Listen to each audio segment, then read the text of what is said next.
La Cafetera es un programa de radio que se financia gracias a las aportaciones de los oyentes. Si te gusta el periodismo que defiende y sientes que te acompaña, hazte mecenas y ayúdanos. Infórmate en radiocable.com/mecenas. Hola, Resistencia. Llevo escuchando el programa siempre que puedo, desde hace 1 año y pico más o menos. Me lo recomendó mi hermana mayor, que es mi referente informativo en temas de actualidad. Realmente me acompaña, me hace reflexionar y me da sensación de comunidad resistente. Por eso me he decidido a hacerme mecenas. Así que un beso y nos vemos tomando un café.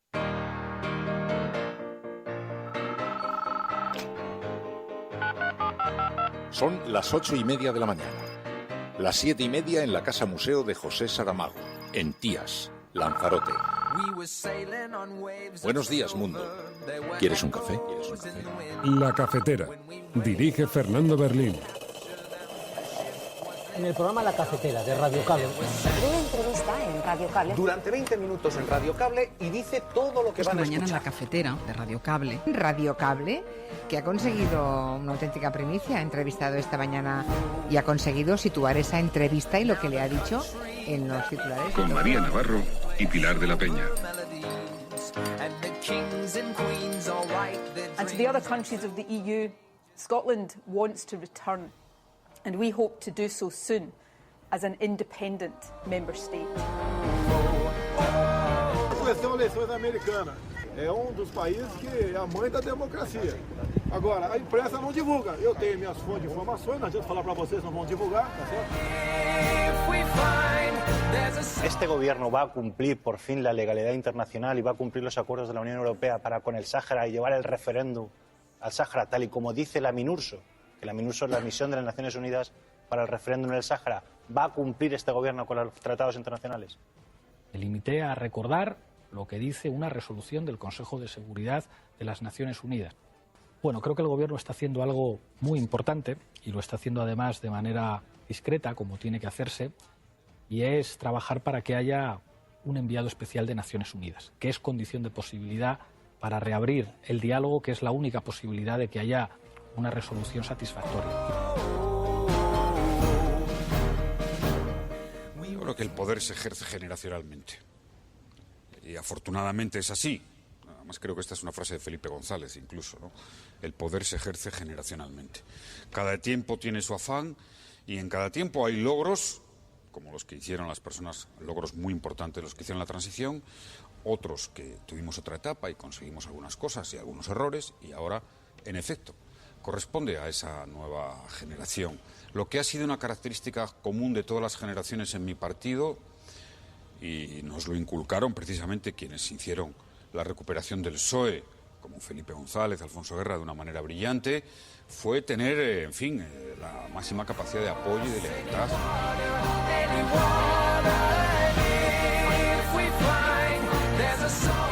Bueno, nosotros sentimos que los impuestos hay que bajarlos y más en época de coronavirus. Lo están haciendo Italia, Francia, Reino Unido, Estados Unidos.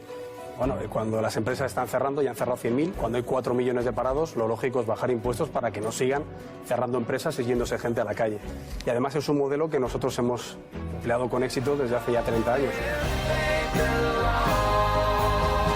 Señorías del Gobierno, yo no sé si será por una enmienda, por un Real Decreto. Lo que sí sé, lo que sí sabemos desde el Grupo Parlamentario Republicano es que nadie debe ser desahuciado, nunca.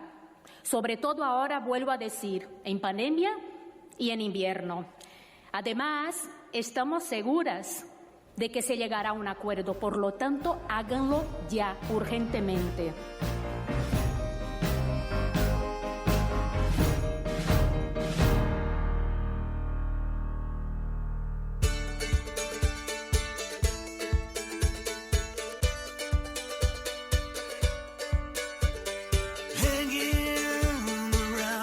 Hay un montón de cosas que hacer, dice, mientras está sonando la sintonía. Tenemos que hacer un montón de cosas pendientes, buscar nuevas músicas para la cafetera, organizar también los mecenas, hacer una campaña para pedir mecenas. María.es, buenos días. Es que me estoy recordando ahora cuando Albert Rivera sacó toda esa retahíla, toda esa lista en un debate, pues yo estoy igual. Pero ¿sabes qué pienso? Los dos estamos igual. Creo que nosotros somos un poco procrastinadores y entonces hace que de pronto se nos agolpen. Luego somos muy eficaces y entonces en un día resolvemos todo lo pendiente. Pero somos los típicos que cuando tenías un examen, ¿no? Lo de estudiar día a día no lo llevamos bien. O sea, nosotros bajo presión funcionamos súper bien, pero si no... Ya, total. Porque tenemos un montón de pequeñas cosas pendientes. Bueno, ahora diré algunas porque tenía apuntado desde aquí. Se han acumulado precisamente algunos suscriptores, algunos mecenas a los que quería dar las gracias. En primer lugar, quiero dar las gracias a Rafael Fauri, que le ha regalado a Carlota Meri Moreno, a Carlota Meri, una suscripción. Gracias, Carlota, de corazón, por apoyar el programa. Gracias, Rafael, por hacerlo a través de tu regalo, porque es verdad que son tiempos difíciles para todos, desde luego mucho también para medios de comunicación como este, que se sostienen gracias a las aportaciones de los oyentes, así que de corazón muchas gracias, igual que a Sonia García, Ángeles González, Concepción Villalba, Benjamín Oca, Salvador Berlanga, Mira, Anis Help, Guillermo Rivas. Muchísimas gracias a Sergio Redondo también. Oye, y una cosa, el otro día nos escribió un oyente, nos dijo que estaba...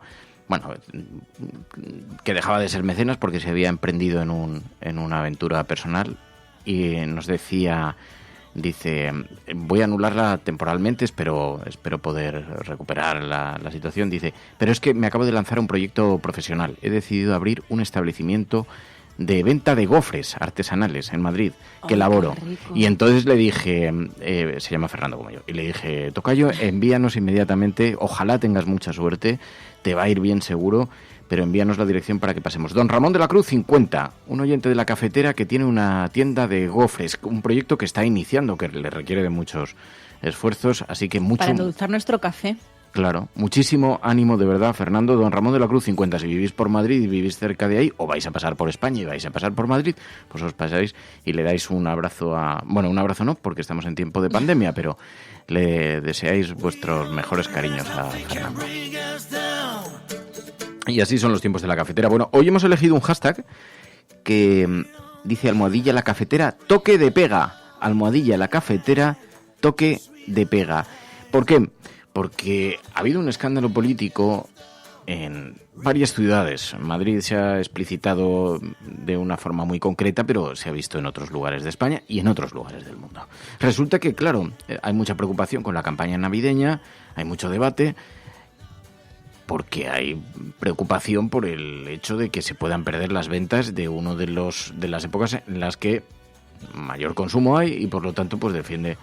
¿Qué es lo que ocurre? Que, claro, no puedes llamar a consumir masivamente como están haciendo las autoridades que están diciendo es bueno salir a tomar una cervecita, es bueno que no caigan nuestros establecimientos, pero a la vez sin esperar que haya aglomeraciones.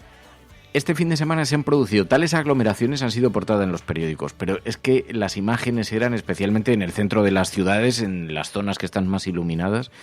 Y claro, la cuestión está, como decía ayer Antonio Maestre, que hacía esta misma reflexión en televisión, que tú no puedes pedir a la gente que consuma, que acuda a los establecimientos y luego no esperar que no se llenen. Y además cuando tú estás creando el marco, porque si estás poniendo las luces en la Puerta del Sol, la gente va a la Puerta del Sol. Si no cambias la política de actuación, al final, ¿qué es lo que ocurre? Lo mismo que siempre estaba ocurriendo. Ayer lo decía Antonio Maestre, hemos recuperado en Al Rojo Vivo, en La Sexta, hemos recuperado ese fragmento porque, en efecto... Entonces, yo creo que poner luces en sí mismo en cualquier ciudad de España no es ningún problema. Había un debate con otro tertuliano. Si todo el mundo cree que tiene que ir en el mismo fin de semana al Black Friday, es que los fines de semana es cuando va la gente. Luces, en concreto, esas luces. Claro, se le está pidiendo a la gente... No podemos hacer trampas al solitario. Las luces se ponen en el centro y las aglomeraciones se producen los fines de semana porque la gente va cuando tiene el día libre. Pero que esto ha pasado toda la vida. Entonces, si tú pones las luces en la Puerta del Sol, pues la gente va a la Puerta del Sol. Porque si se hubiese deslocalizado también, si se hubiese deslocalizado... No solo en la Puerta del Sol, ¿eh? Bueno, pero si dijéramos... Bueno, es que las imágenes han sido verdaderamente chocantes, ¿no? Y al final los centros de las ciudades se han llenado con muchas personas que bajan a ver las luces, que bajen a dar un paseo, obviamente bajan el fin de semana, obviamente se juntan el fin de semana, pero claro, ahora les exige responsabilidad después de estar diciéndoles por activa y por pasiva que no cambien sus hábitos de consumo, porque si no el desplome va a ser generalizado. Bueno, toda esta contradicción tan enorme que estamos viviendo. Así que el hashtag que hemos elegido hoy, almohadilla la cafetera, toque de pega. Almohadilla la cafetera, toque de pega. Como dices, no, es que lo del centro de las ciudades este fin de semana ha sido una vergüenza, son unos inconscientes. Luego decían del 8M, pero claro, aquí, como ha habido comercio y ha habido consumo, pues entonces nadie dirá mucho sobre este tema. Sobre todo porque es muy injusto. Cuando el 8M la responsabilidad no se trasladaba a la ciudadanía, se trasladaba al gobierno que había permitido esa convocatoria. Sin embargo, ahora, cuando son ellos los que están permitiendo, sin restricciones, que la gente se aglomere en centros de ciudades como Madrid, ahí la responsabilidad es la responsabilidad individual de los ciudadanos. Hombre, pues es bastante injusto, ¿no? Yo creo que es una irresponsabilidad en sí misma que lleves meses diciendo que es que no puede haber restricciones, que hay que aflojar, y ahora dices, no, es que ha habido aglomeraciones, y ahora te sorprendes. Hombre. Bueno, pues sobre eso vamos a razonar un poco, vamos a analizar todo esto porque es parte del debate público, parte del debate político. En todo caso, sabemos que es una disyuntiva muy complicada. Fíjate que se lo digan a Fernando, que acaba de montar una tienda de gofres, y claro, que las autoridades llamasen a quedarse en casa y no consumir un solo gofre, pues seguramente no le haría ninguna gracia. Y esa es la vida también de los trabajadores, y esa también es la vida de la gente que está emprendiendo proyectos, impulsando proyectos. Así que, bueno, mucho ánimo. Es verdad que es una contradicción bien difícil para todos y que lo que tenemos es que mantener unas ciertas cautelas. Luego está por ver cómo celebramos las vacaciones con nuestra familia, con la gente a la que queremos. Bueno, un saludo muy especial a todos los que se incorporan a esta hora al programa. Elena, muy buenos días. Conchi, muy buenos días. Ángel, muy buenos días. Enjoy the Silence. Joaquín, Blas, Snow, Cristina. Mamen, que me dice que su hija Marina está convaleciente. Un beso muy fuerte. J. Puello, Iván. Bueno, Aliesabe, un montón de gente que se incorpora a esta hora y que nos sirven de focus group, nuestro CIS particular con el que tomamos la temperatura a la ciudadanía. Porque esto es La Cafetera, y si lo estás escuchando, eres la Resistencia, y no estás sola. Luego vamos a conversar, por cierto, con Juan López de Uralde, con Juancho. Sabéis que ha habido una polémica porque había dos osas que estaban en el monte y resulta que han detenido a dos tipos que las abatieron, las mataron. Dicen que fue accidental. ¿Se puede matar accidentalmente a dos osas cazando en el monte? Así, accidentalmente. Bueno, vamos a hablar de eso y también sobre la futura ley de residuos. Lo vamos a hacer con Juancho López de Uralde, con quien siempre los martes hablamos aquí de medio ambiente, de sostenibilidad, de ecología, de cambio climático, de emergencia climático en la cafetera. Bueno, pero si os parece, lo que podemos hacer es colocamos las portadas sobre la mesa en este ejercicio de lectura de las portadas compartidos que hacemos por las mañanas y vemos un poquito el enfoque hoy de los grandes medios de comunicación. Están bastante repartidos los temas hoy en las portadas, no hay un tema unívoco, pero sí la crisis del coronavirus vuelve a las portadas en esta segunda ola de la pandemia que tiene muy preocupados a todos los países, pero evidentemente también a España. Andalucía, Aragón, Asturias y Murcia han registrado su número máximo de fallecidos. Noviembre ha dejado 300 muertes al día, 300 muertos diarios. 300 muertos diarios con 300 familias, 300 epicentros de sufrimiento, de dolor, 300 centros de trabajo, 300 personas que fallecen dejando mucha tristeza alrededor. Se ha despedido este mes como el mes más mortífero de la segunda ola de la pandemia de la COVID. Es el tema que ha elegido el periódico El País hoy en su portada. Y en efecto, pues aunque las restricciones de movilidad, de los horarios, de los aforos han contenido la escalada de contagios, el número de las muertes notificadas por Sanidad aumenta hasta las 43.000 personas, unas 9.200 defunciones más que al cierre de octubre. Esto supone un incremento diario de unos 300 muertos. El impacto, dice el periódico El País, ha resultado desigual por comunidades autónomas. En Andalucía, Aragón, Asturias, Murcia, Ceuta y Melilla, el mes de noviembre ha sido el de mayor número de muertes de toda la pandemia, con cifras claramente peores que las de marzo y abril, que dieron lugar al confinamiento más duro, dice hoy el periódico El País. Bueno, pues fijaos que esto es el objeto hoy de portada del País, pero en el ABC dan cuenta de un de una iniciativa, una advertencia lanzada al Gobierno por transparencia. Dice el periódico ABC que hay una advertencia al Gobierno, que Sanidad ya no podrá ocultar más a su comité de expertos, que Transparencia le ha dado 10 días para que desvele los nombres de los técnicos del Ministerio porque contribuye al control de la actividad pública. El Consejo ha sido exigido a Salvador Illa esto se le ha exigido a Illa en 11 ocasiones, que detalle su gestión de la pandemia. Ha dicho el Consejo de Transparencia. Es importante, en efecto, que finalmente, aunque se vayan a convertir, damos por hecho que la intención del Gobierno decía ser protegerles de los envites, de la crítica, de la presión política, del politiqueo, a este comité de expertos que se supone está agrupado por algunos científicos, por algunos asesores, por diferentes perfiles políticos y técnicos.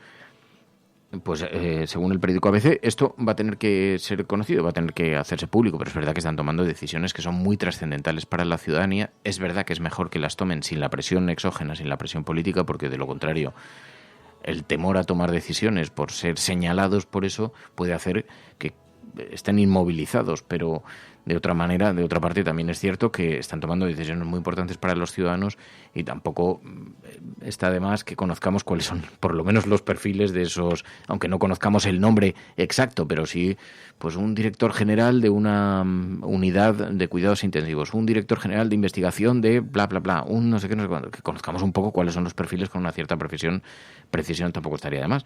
En el periódico En el Mundo hay una entrevista con el director de operaciones de la farmacéutica Moderna.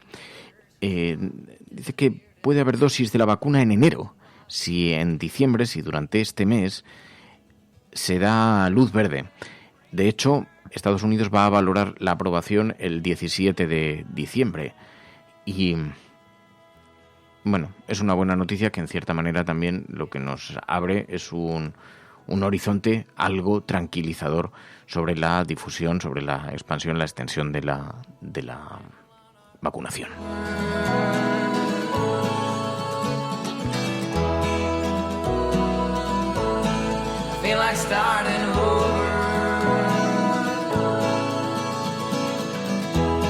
Ayer precisamente este laboratorio farmacéutico difundió la eficacia de su vacuna, pide ahora la autorización, hoy lo lleva el periódico La Razón también en la portada. La compañía norteamericana Moderna anunció que su vacuna alcanza, dijo, el 100% de efectividad en casos graves y en cualquier edad, y avanzó que ha pedido a las autoridades sanitarias europeas y estadounidenses su aprobación inmediata para poder ser utilizada en diciembre. Moderna se disparó en bolsa después de este anuncio, como está pasando con otras compañías farmacéuticas, y dice lo mismo que la española Rovi, que envasará el fármaco para distribuirlo en países de fuera de Estados Unidos. En Hungría se usará la rusa Sputnik con un permiso especial de la Comisión Europea.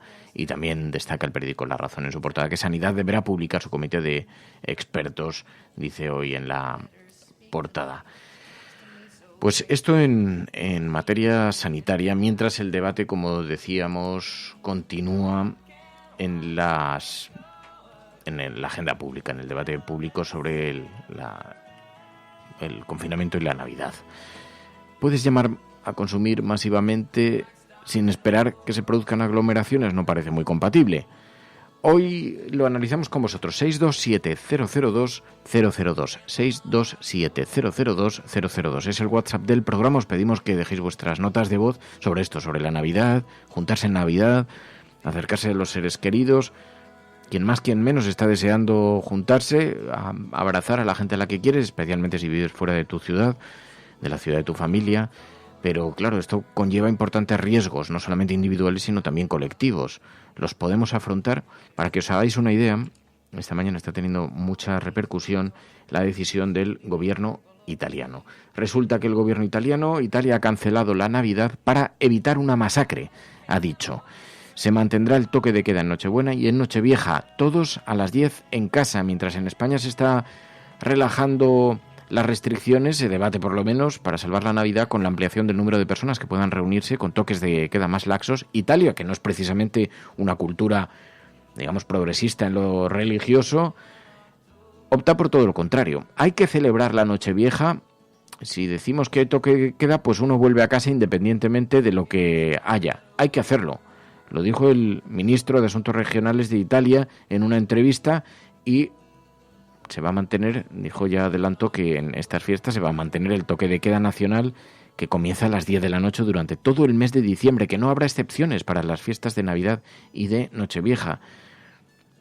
Y están poniendo además en marcha un decreto que va a establecer la normativa anticontagio para el mes de diciembre y dice que va a ser difícil que se relajen las medidas, que nadie quiere una tercera ola y para evitarla lo único que se puede hacer es seguir con rigor el distanciamiento social, que no se debe dar un relajamiento de las normas. Si Italia está tomando estas decisiones, España siempre por detrás. Italia cancela la Navidad para evitar una masacre, han dicho.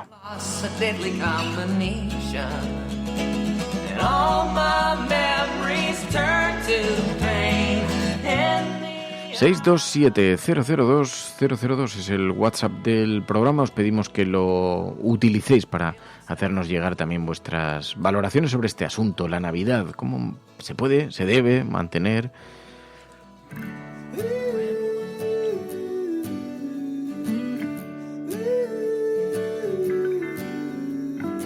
All in vain. It's on a rainy summer day. Dreams come my way. Memory lane. I met a man who said one day all but love will fade. Se van, la palabra a tener en cuenta masacre, lo que pasa es que son palabras muy gruesas también, se van. Y en efecto, bueno, el equilibrio es muy complicado, el equilibrio es bien difícil y desde luego no creo que exista una fórmula. El sentido común nos dice que desde luego la celebración de las Navidades no es la idea más prudente ni más sensata. A lo mejor conviene pensar que va a haber muchas oportunidades para celebrar las Navidades con nuestros seres queridos si actuamos con responsabilidad y que el riesgo, sin embargo, que estamos asumiendo de otra forma, pues es muy elevado, muy elevado. Pero, en fin, 627-002-002 es el WhatsApp del programa donde esperamos vuestras opiniones. Ahí podéis dejar una nota de voz, unos 30 segundos de opinión y la podemos escuchar aquí en el programa y compartirla.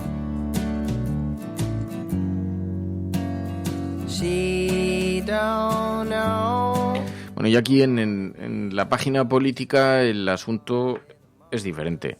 Lo que protagoniza hoy las portadas son las polémicas relacionadas con los pactos de gobierno. Sabéis que el gobierno de España, para sacar adelante sus presupuestos, ha pedido el apoyo de Esquerra Republicana y de Bildu.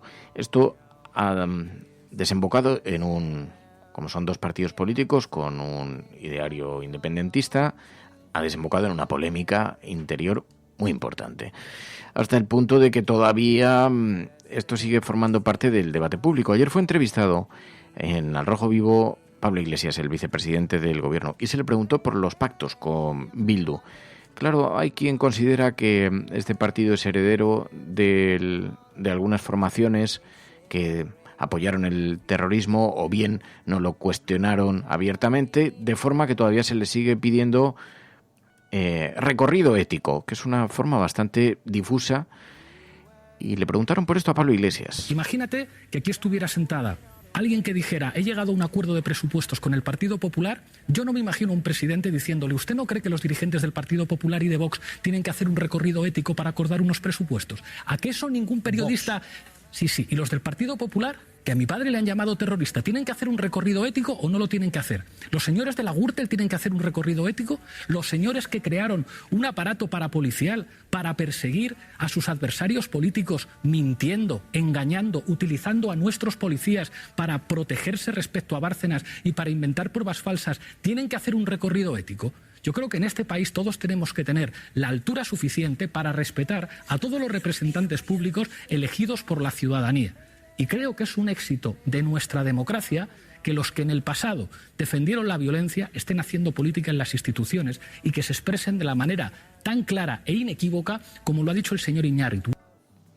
Así que fue muy duro Pablo Iglesias en esta respuesta y hoy la prensa señala las contradicciones, las dificultades de alcanzar pactos de esta naturaleza están enseguida siendo sometidos a la fiscalización tanto de medios de comunicación como del debate político. Hoy en La Razón, Esquerra Republicana y Bildu van a pasar factura a Pedro Sánchez a cambio de su apoyo a los presupuestos. Piden referéndum legal. Advierten de que el sí a los presupuestos pasa por una solución histórica pactada. Los de Otegi se jactan en el Congreso de tener secuestrado al gobierno con sus votos, dice el periódico La Razón en su portada. Algo también que llevaba el periódico El Mundo, hacía una reflexión sobre esto. Esquerra Republicana y Bildu avisan de que serán más exigentes para avanzar en la independencia. Ya no hay excusas, el gobierno tiene sus presupuestos, advierte la portavoz Abertzale. Los dos partidos independentistas afirman que el apoyo a los presupuestos es un punto de partida para arrancar soluciones históricas a los conflictos vasco y catalán. Bueno, es tan ambiguo la declaración que para el periódico El Mundo es una cosa y para el periódico La Razón es otra. Pasan factura legal a Sánchez. Referéndum legal, dice hoy el periódico La Razón en su portada. Mientras tanto, realmente lo único que se ha pactado son unos presupuestos, que a mí me hace mucha gracia esto porque sale permanentemente en las tertulias, en los debates, y resulta llamativo porque en realidad no se está discutiendo de otra cosa. Y sin embargo nadie está analizando de qué es de lo que se está hablando. ¿Cuáles son las partidas presupuestarias que se van a aprobar? ¿Qué es a lo que está accediendo Esquerra Republicana o Bildu en materia presupuestaria? ¿Qué es lo que están aprobando? No. Se observa otras cosas, su tradición política, su ascendencia, sus decisiones, sus manifestaciones referidas a la autodeterminación o a la independencia, pero sobre lo que nos ocupa, que es la negociación de los presupuestos, nadie está hablando.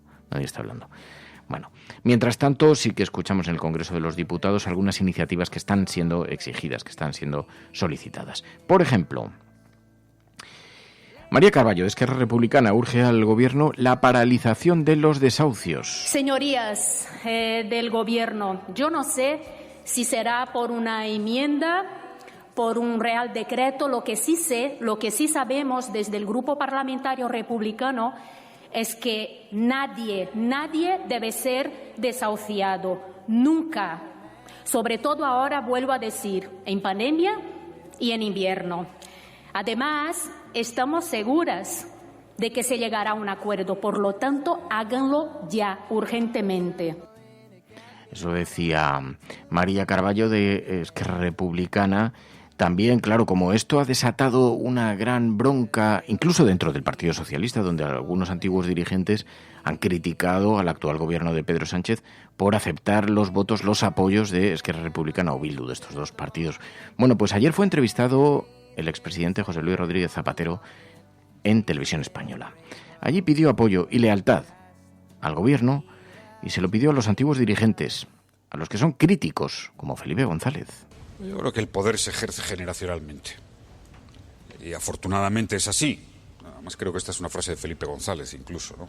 El poder se ejerce generacionalmente. Cada tiempo tiene su afán y en cada tiempo hay logros, como los que hicieron las personas, logros muy importantes los que hicieron la transición, otros que tuvimos otra etapa y conseguimos algunas cosas y algunos errores, y ahora, en efecto, corresponde a esa nueva generación. Lo que ha sido una característica común de todas las generaciones en mi partido, y nos lo inculcaron precisamente quienes hicieron la recuperación del PSOE, como Felipe González, Alfonso Guerra, de una manera brillante, fue tener, la máxima capacidad de apoyo y de lealtad al gobierno de tu partido. A mí me lo inculcaron, yo lo voy a hacer siempre. ¿Usted cree que no son leales? Yo lo voy a hacer siempre. Esto es lo que me parece muy importante de retener y de recordar. Ya lo he contado aquí alguna vez. De hecho, parte de la entrevista, lo que pasa es que no la he podido buscar, pero parte de la entrevista a Felipe González, que le hicimos hace un montón de años, cuando precisamente Zapatero gobernaba, está todavía colgada en internet. Me gustaría que la buscásemos, a ver si podemos sacar ese fragmento, a ver si me acuerdo de sacarlo para mañana, la entrevista de Felipe González, porque recuerdo que había bastante malestar entonces. Empezaba el gobierno de de José Luis Rodríguez Zapatero, Y yo tuve la oportunidad de entrevistar a Felipe González. Ya le había entrevistado en alguna otra ocasión, pero en esta ocasión le pregunté precisamente por esas quejas que estaban mostrando públicamente algunos de los exministros de Felipe González porque Zapatero no contaba con ellos. Se decía, no tiene experiencia, no está contando con la verdadera experiencia, este capital del partido lo está desaprovechando. Bueno, había gente que todavía se mostraba muy crítica, ¿no? Como vimos, incluso dentro de su propio partido. Y yo se lo pregunté a Felipe González, allí en su despacho. Y le dije, algunos miembros de su gabinete se quejan de que Zapatero no cuente con ellos. Y fijaos lo que me contó Felipe González. Es que no tengo el corte preciso, no lo recuerdo con las palabras textuales, pero es bastante parecido a esto. Me dijo, mira, cuando uno llega, tiene que ocupar la silla. Porque si no la ocupas tú, la ocupa otro. Y lo que le corresponde a Zapatero es ocupar su silla. Porque si no, otro se la va a ocupar. Y en ese sentido las quejas son normales. Que venía a ser muy parecido a aquello que dijo Pablo Iglesias de el cielo no se toma por consenso, el cielo se toma por asalto. Felipe González, esto me lo dijo a mí. Y lo tengo grabado. Y en alguna ocasión creo que lo hemos escuchado. Creo que teníamos algún fragmento, pero se lo tengo que enviar a Zapatero porque, en efecto, es verdad que se le ha escuchado decir esto. Es normal que quien lidera el partido tome sus propias decisiones. Y yo soy de los que creen que hay que escuchar a la experiencia y que es fundamental, además, hacer un acuerdo intergeneracional, porque la experiencia es muy importante, siempre, en todos los campos de la vida. Pero es verdad, como dijo Adriana Lastra hace unos días, que más allá de escuchar a la experiencia, a quien le toca tomar las decisiones hoy en día es al nuevo equipo, al nuevo gabinete. Y eso o lo acepta uno o le arrasa la vida, le arrasa la realidad, porque siempre uno no puede estar permanentemente pensando que tiene algo que decir. Después llegan los que te suceden, toman sus propias decisiones y no puedes seguir permanentemente instalado en él. Otros tiempos fueron mejores, sobre todo los que encabezaba yo, los que yo protagonizaba. Porque así es el paso del tiempo, queridos amigos. Así es el relevo generacional. Y todos estos discursos nostálgicos de es que entonces en mi época había buenos políticos, no como ahora. Que será lo mismo que dirán dentro de algunos años los que hoy son más jóvenes. Que era lo mismo que decían los anteriores, los nostálgicos de otros tiempos, cuando llegaron los siguientes y decían es que estos políticos no entienden de nada, no saben de nada. Pues es el paso de la vida. It's coming through you, never knew how much it meant when you spoke to me. But everyone needs something. Bueno, vamos a conversar enseguida con Juancho López de Uralde. Juan López de Uralde, el activista ecologista, porque hay algunos asuntos que queremos tratar con él. Lo hacemos aquí ahora enseguida en La Cafetera, porque esto es La Cafetera. Si lo estás escuchando, no estás sola. Pero mientras tanto, 627002002, queremos vuestras notas de voz, queremos vuestro análisis. Buenos días, María, buenos días, Berlín, buenos días a todas y todos en la Resistencia. Siempre hemos escuchado de que los seres humanos se diferencian del resto del mundo, de los seres animales, por la posibilidad de razonar y pensar. Y eso se pone en contradicción, porque es muy importante reunirse en la Navidad de este año, aunque te contagies y crees un problema y haya hasta fallecidos luego. Venga, un saludo, hasta luego.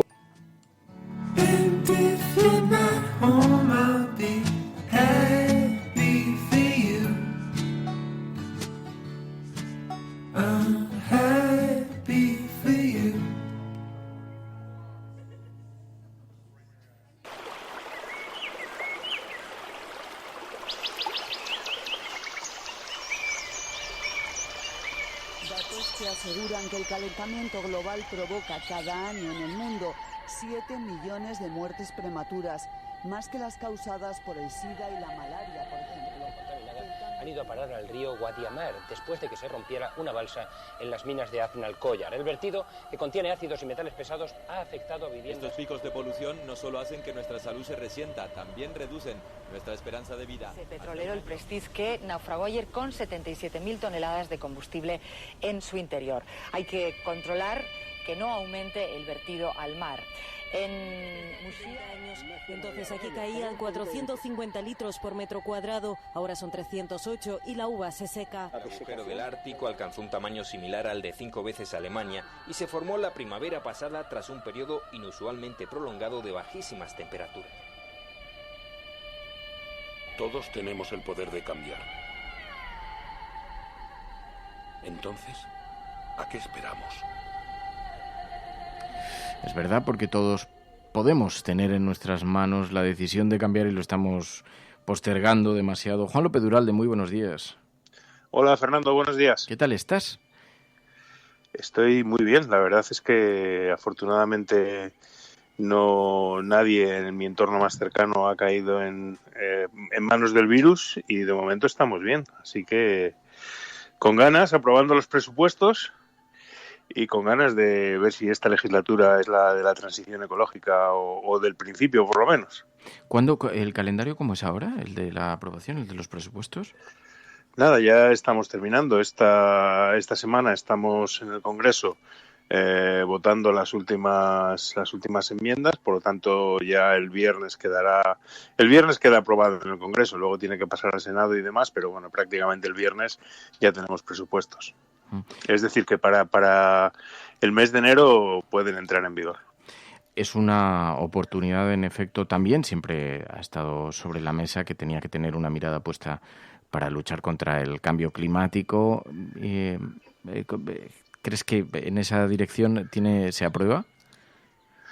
Bueno, como siempre ocurre con la transición ecológica, pues tiene altibajos. Yo creo que es el presupuesto más ambicioso en materia de lucha contra el cambio climático que hemos tenido probablemente nunca, porque los presupuestos del Partido Popular, del gobierno de Rajoy, pues cada año iban recortando las partidas en medio ambiente, cambio climático, etcétera, cada vez eran más pequeñas, y en esta ocasión aumenta un 132% el presupuesto de transición ecológica, destinando pues mucho más dinero pues a la transición energética, a los distintos aspectos, a la biodiversidad, etcétera, ¿no? A los distintos aspectos de transición ecológica. Entonces, las partidas disponibles van a ser mucho mayores y yo creo que eso es una oportunidad para sacar adelante pues políticas y medidas de impulso a esa transición, ¿no? Luego ha tenido también algún bache, como decía, el tema del diésel que hemos hablado aquí, pues ha sido un paso atrás desde mi punto de vista, pero en general yo creo que los presupuestos van a ir en esa dirección. Oye, hoy te quería preguntar, Juancho, porque he estado viendo, hubo el otro día unas conferencias sobre la oportunidad o la necesidad de una ley de residuos en España que sea mucho más exigente, que sea muy exigente. ¿Esto lo seguiste? Sí, incluso de hecho participé en una de las mesas, ¿no? Efectivamente, después de la ley de cambio climático en la que estamos inmersos, la próxima iniciativa legislativa del Gobierno será la aprobación o la presentación más bien de una ley de residuos. Entonces se está generando, yo creo que afortunadamente y para bien, se está generando muchísimo debate social alrededor de esta ley de residuos, pues por diversos motivos. Algunos relativos, por ejemplo, que han salido en los últimos días, pues a la problemática del cubo amarillo, de la empresa Ecoembes, que sabes que es una empresa muy polémica, de la que hemos también hablado aquí en ocasiones. Eso ha generado muchísimo debate porque hay los movimientos sociales pues proponen que se complemente el sistema del cubo amarillo con lo que se llama el SDR, sistemas de devolución y retorno, que es básicamente aquello de unas maquinitas en la cual tú pones la botella y te devuelve el importe de lo que habías pagado extra, ¿no? Entonces esto, pues como digo, es una reclamación de los movimientos sociales que Ecoembes está tratando de frenar y está generando mucho debate. Luego está el tema de la prevención, es decir, de que se pongan menos residuos en el medio ambiente, que también, pues, a raíz de la pandemia y de los guantes y las mascarillas y tal, pues vuelve sobre la mesa, porque al final sabemos que estos residuos plásticos acaban en el medio marino, acaban en el mar, y esto pues es una contaminación indeseable, ¿no? O sea que esta jornada, en realidad, esta conferencia, que estaba organizada precisamente por los movimientos sociales Residuo Cero, que son los que se preocupan o están trabajando más en el tema de nuestras basuras, porque hay gente trabajando para intentar que generemos menos basuras, aunque parezca paradójico, pues están, digamos, intentando que esa ley de residuos pues sea una ley ambiciosa, ¿no? Yo creo que es interesante las cuestiones que se plantean y desde luego creo que es hacia donde hay que avanzar. Es decir, que un poco lo que decíamos al principio, esta legislatura tiene que ser la de la transición ecológica. Es decir, no podemos hacer lo mismo que hicieron otros gobiernos, que es legislar un poco para organizar el status quo. Para eso no nos hace falta, ¿no? Necesitamos avanzar y ir más allá. Hablaba el otro día con unos amigos, uno de ellos había estado en el Hespérides, me decía que todavía se siguen encontrando gigantescas bolsas de plásticos flotantes que van a la deriva por todos los océanos del mundo, incluso en los lugares más alejados del planeta, y te encuentras de forma dramática con tortugas atrapadas en redes de plástico, en trozos de plástico, en envases de plástico domésticos, que te encuentras un montón de ballenas que se encuentran los científicos que tienen en el estómago decenas de toneladas de plásticos. Me decías sobre los océanos, precisamente hablando de los envases, los océanos son la última frontera. Pero claro, la legislación sobre los océanos parece un territorio sin ley. Me decías, hay un libro precisamente que ha sido bestseller recomendado por el New York Times, Océanos sin ley. Sí, es un libro que es maravilloso y que desde luego yo recomiendo, ¿no?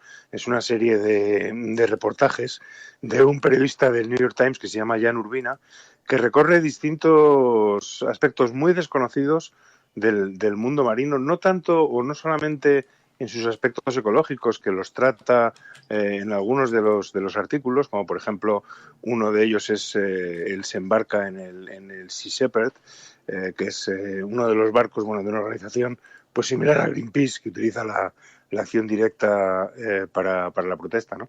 Pero luego trata mucho aspectos humanos que yo que durante mi etapa en Greenpeace he estado navegando muchos meses y mucho tiempo, realmente desconocía, ¿no? Hechos como, por ejemplo, los marineros que dejan abandonados en el mar, pues los propios propietarios de los buques, cuando el buque ya no les sirve, lo abandonan con los propios marineros, el tema de los polizones, en fin, es interesantísimo el conocer pues las condiciones de vida en muchos de los aspectos de la vida marina, desde la parte que para mí es más conocida, que es la parte de los barcos activistas ecologistas, en este caso de Sea Shepherd, a partes mucho más desconocidas como es pues la lucha contra la pesca ilegal o incluso la vida en los pesqueros asiáticos, que es verdaderamente de poner los pelos de punta. Entonces, realmente lo recomiendo porque efectivamente llama la atención o pone el foco. Este libro, Océanos sin ley, pone el foco en esa enorme superficie de nuestro planeta que son los mares y que en los cuales pasa prácticamente de todo de forma, en muchos casos, ilegal o alegal, y no nos enteramos de nada, ¿no? Es decir, no sabemos lo que está pasando ahí y en muchos casos es estremecedor y desde luego merece la pena conocerlo.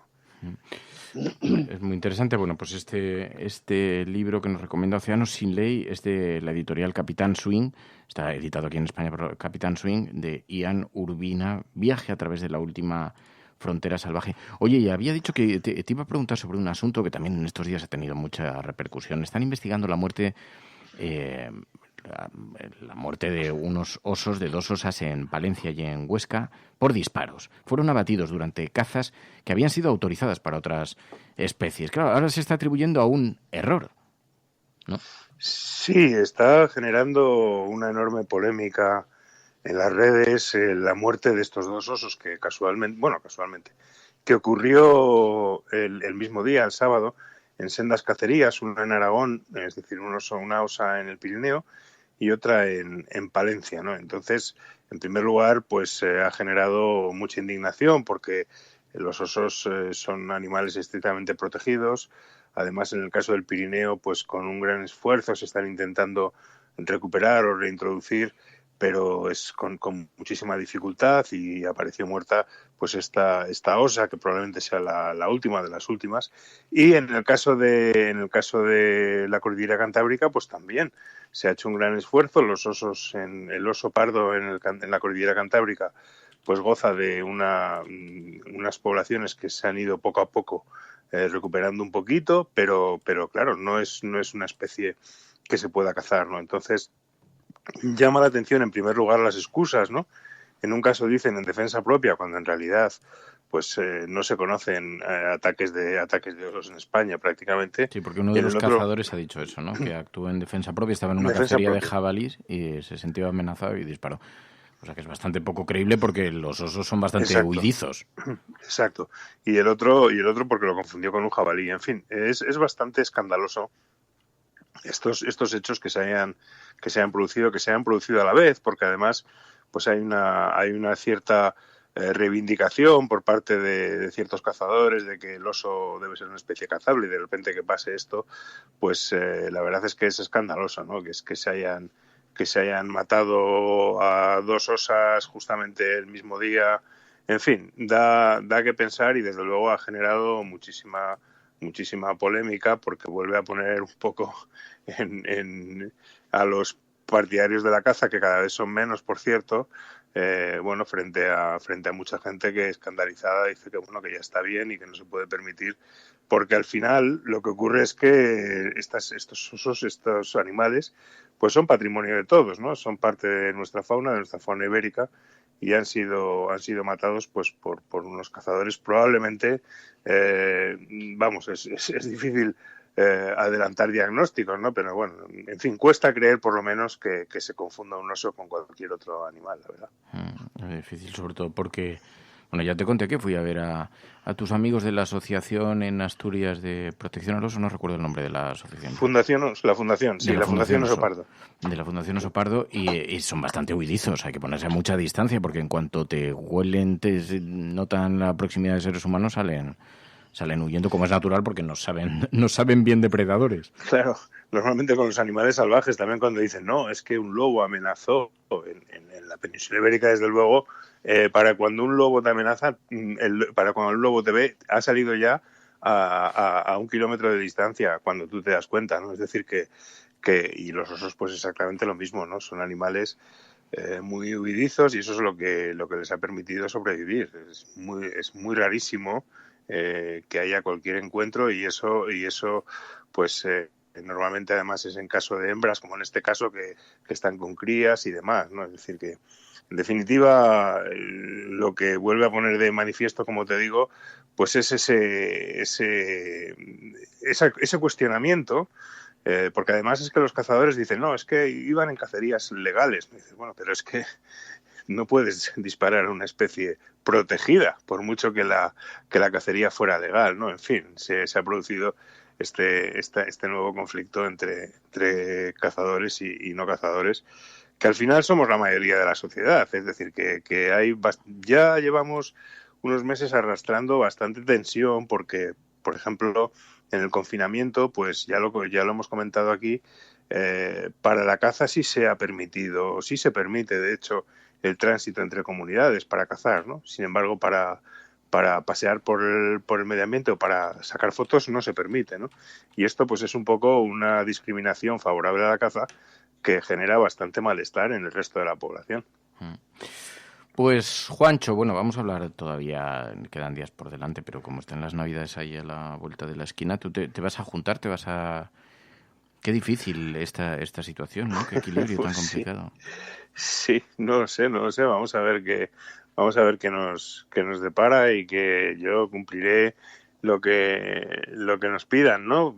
Porque, bueno, por responsabilidad creo que hay que hacerlo, y que tenemos que ser estrictos en el cumplimiento de las medidas para evitar que la pandemia vuelva a extenderse. Entonces, en función de lo que nos digan, pues decidiremos, ¿no? Me gustó mucho una cosa que dijo Javier Aroca el otro día que hablamos aquí con él, que decía, bueno, nos hemos pasado la vida denunciando el exceso de consumismo navideño y ahora estamos como locos todos que hay que salir a consumir. Dice, hombre, que igual las fiestas navideñas, que siempre habíamos sido especialmente críticos, además, con toda esta idea tan comercial en la que se ha convertido en la demostración del cariño, que dice, a lo mejor es una buena época para reflexionar y recuperar un poco de sentido común, y de que acabábamos empachados el primer día y teníamos que seguir comiendo.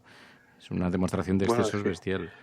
Ya lo del consumismo, como ya no se sabe cuándo empieza, porque el otro día con el Black Friday y el Blue Monday o sea, es brutal, ¿no? Es brutal. Entonces, no, yo estaba pensando más en la parte, digamos, humana, ¿no? Es decir, cómo lo vamos a celebrar, en fin, qué hacer con las personas mayores.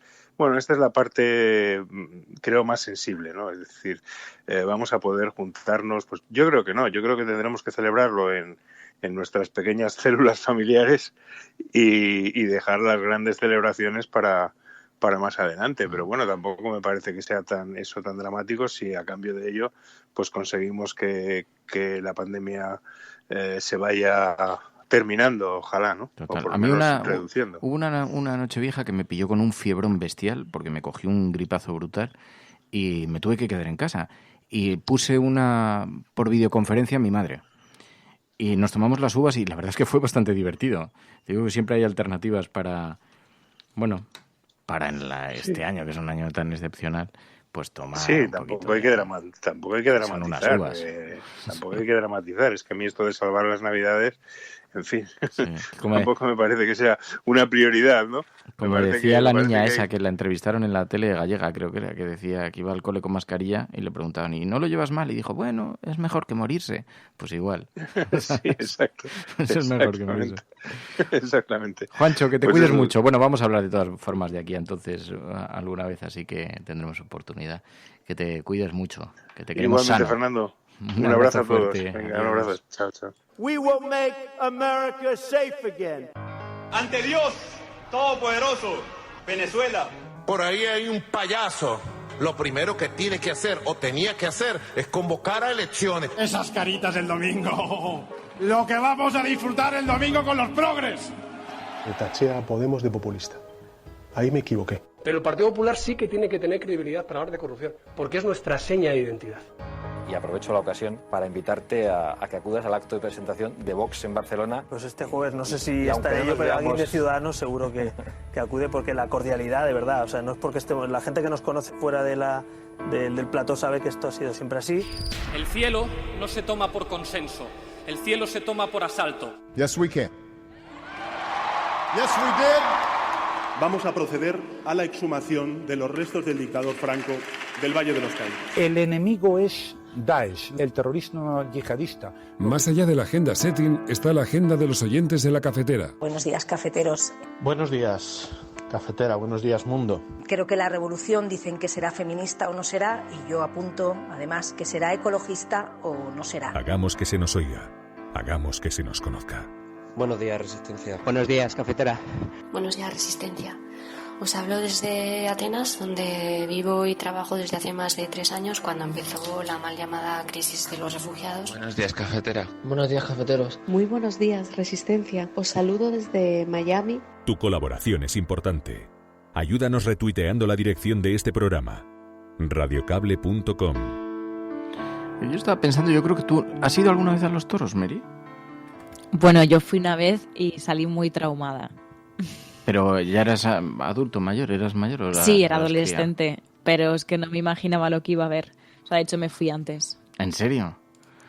Sí, porque bueno, es verdad que en el pueblo, no sé si, igual también tengo un recuerdo un poco vago, pero creo que era algo así, como que no había que pagar, no sé qué, no sé cuántos, y entonces íbamos, pero porque luego hacían otra cosa. Entonces me pasé, por curiosidad, y no pude terminar de verlo. O sea, me pareció, no sé, igual yo soy hipersensible, ¿no? Pero no pude terminar de ver lo que me parece una aberración.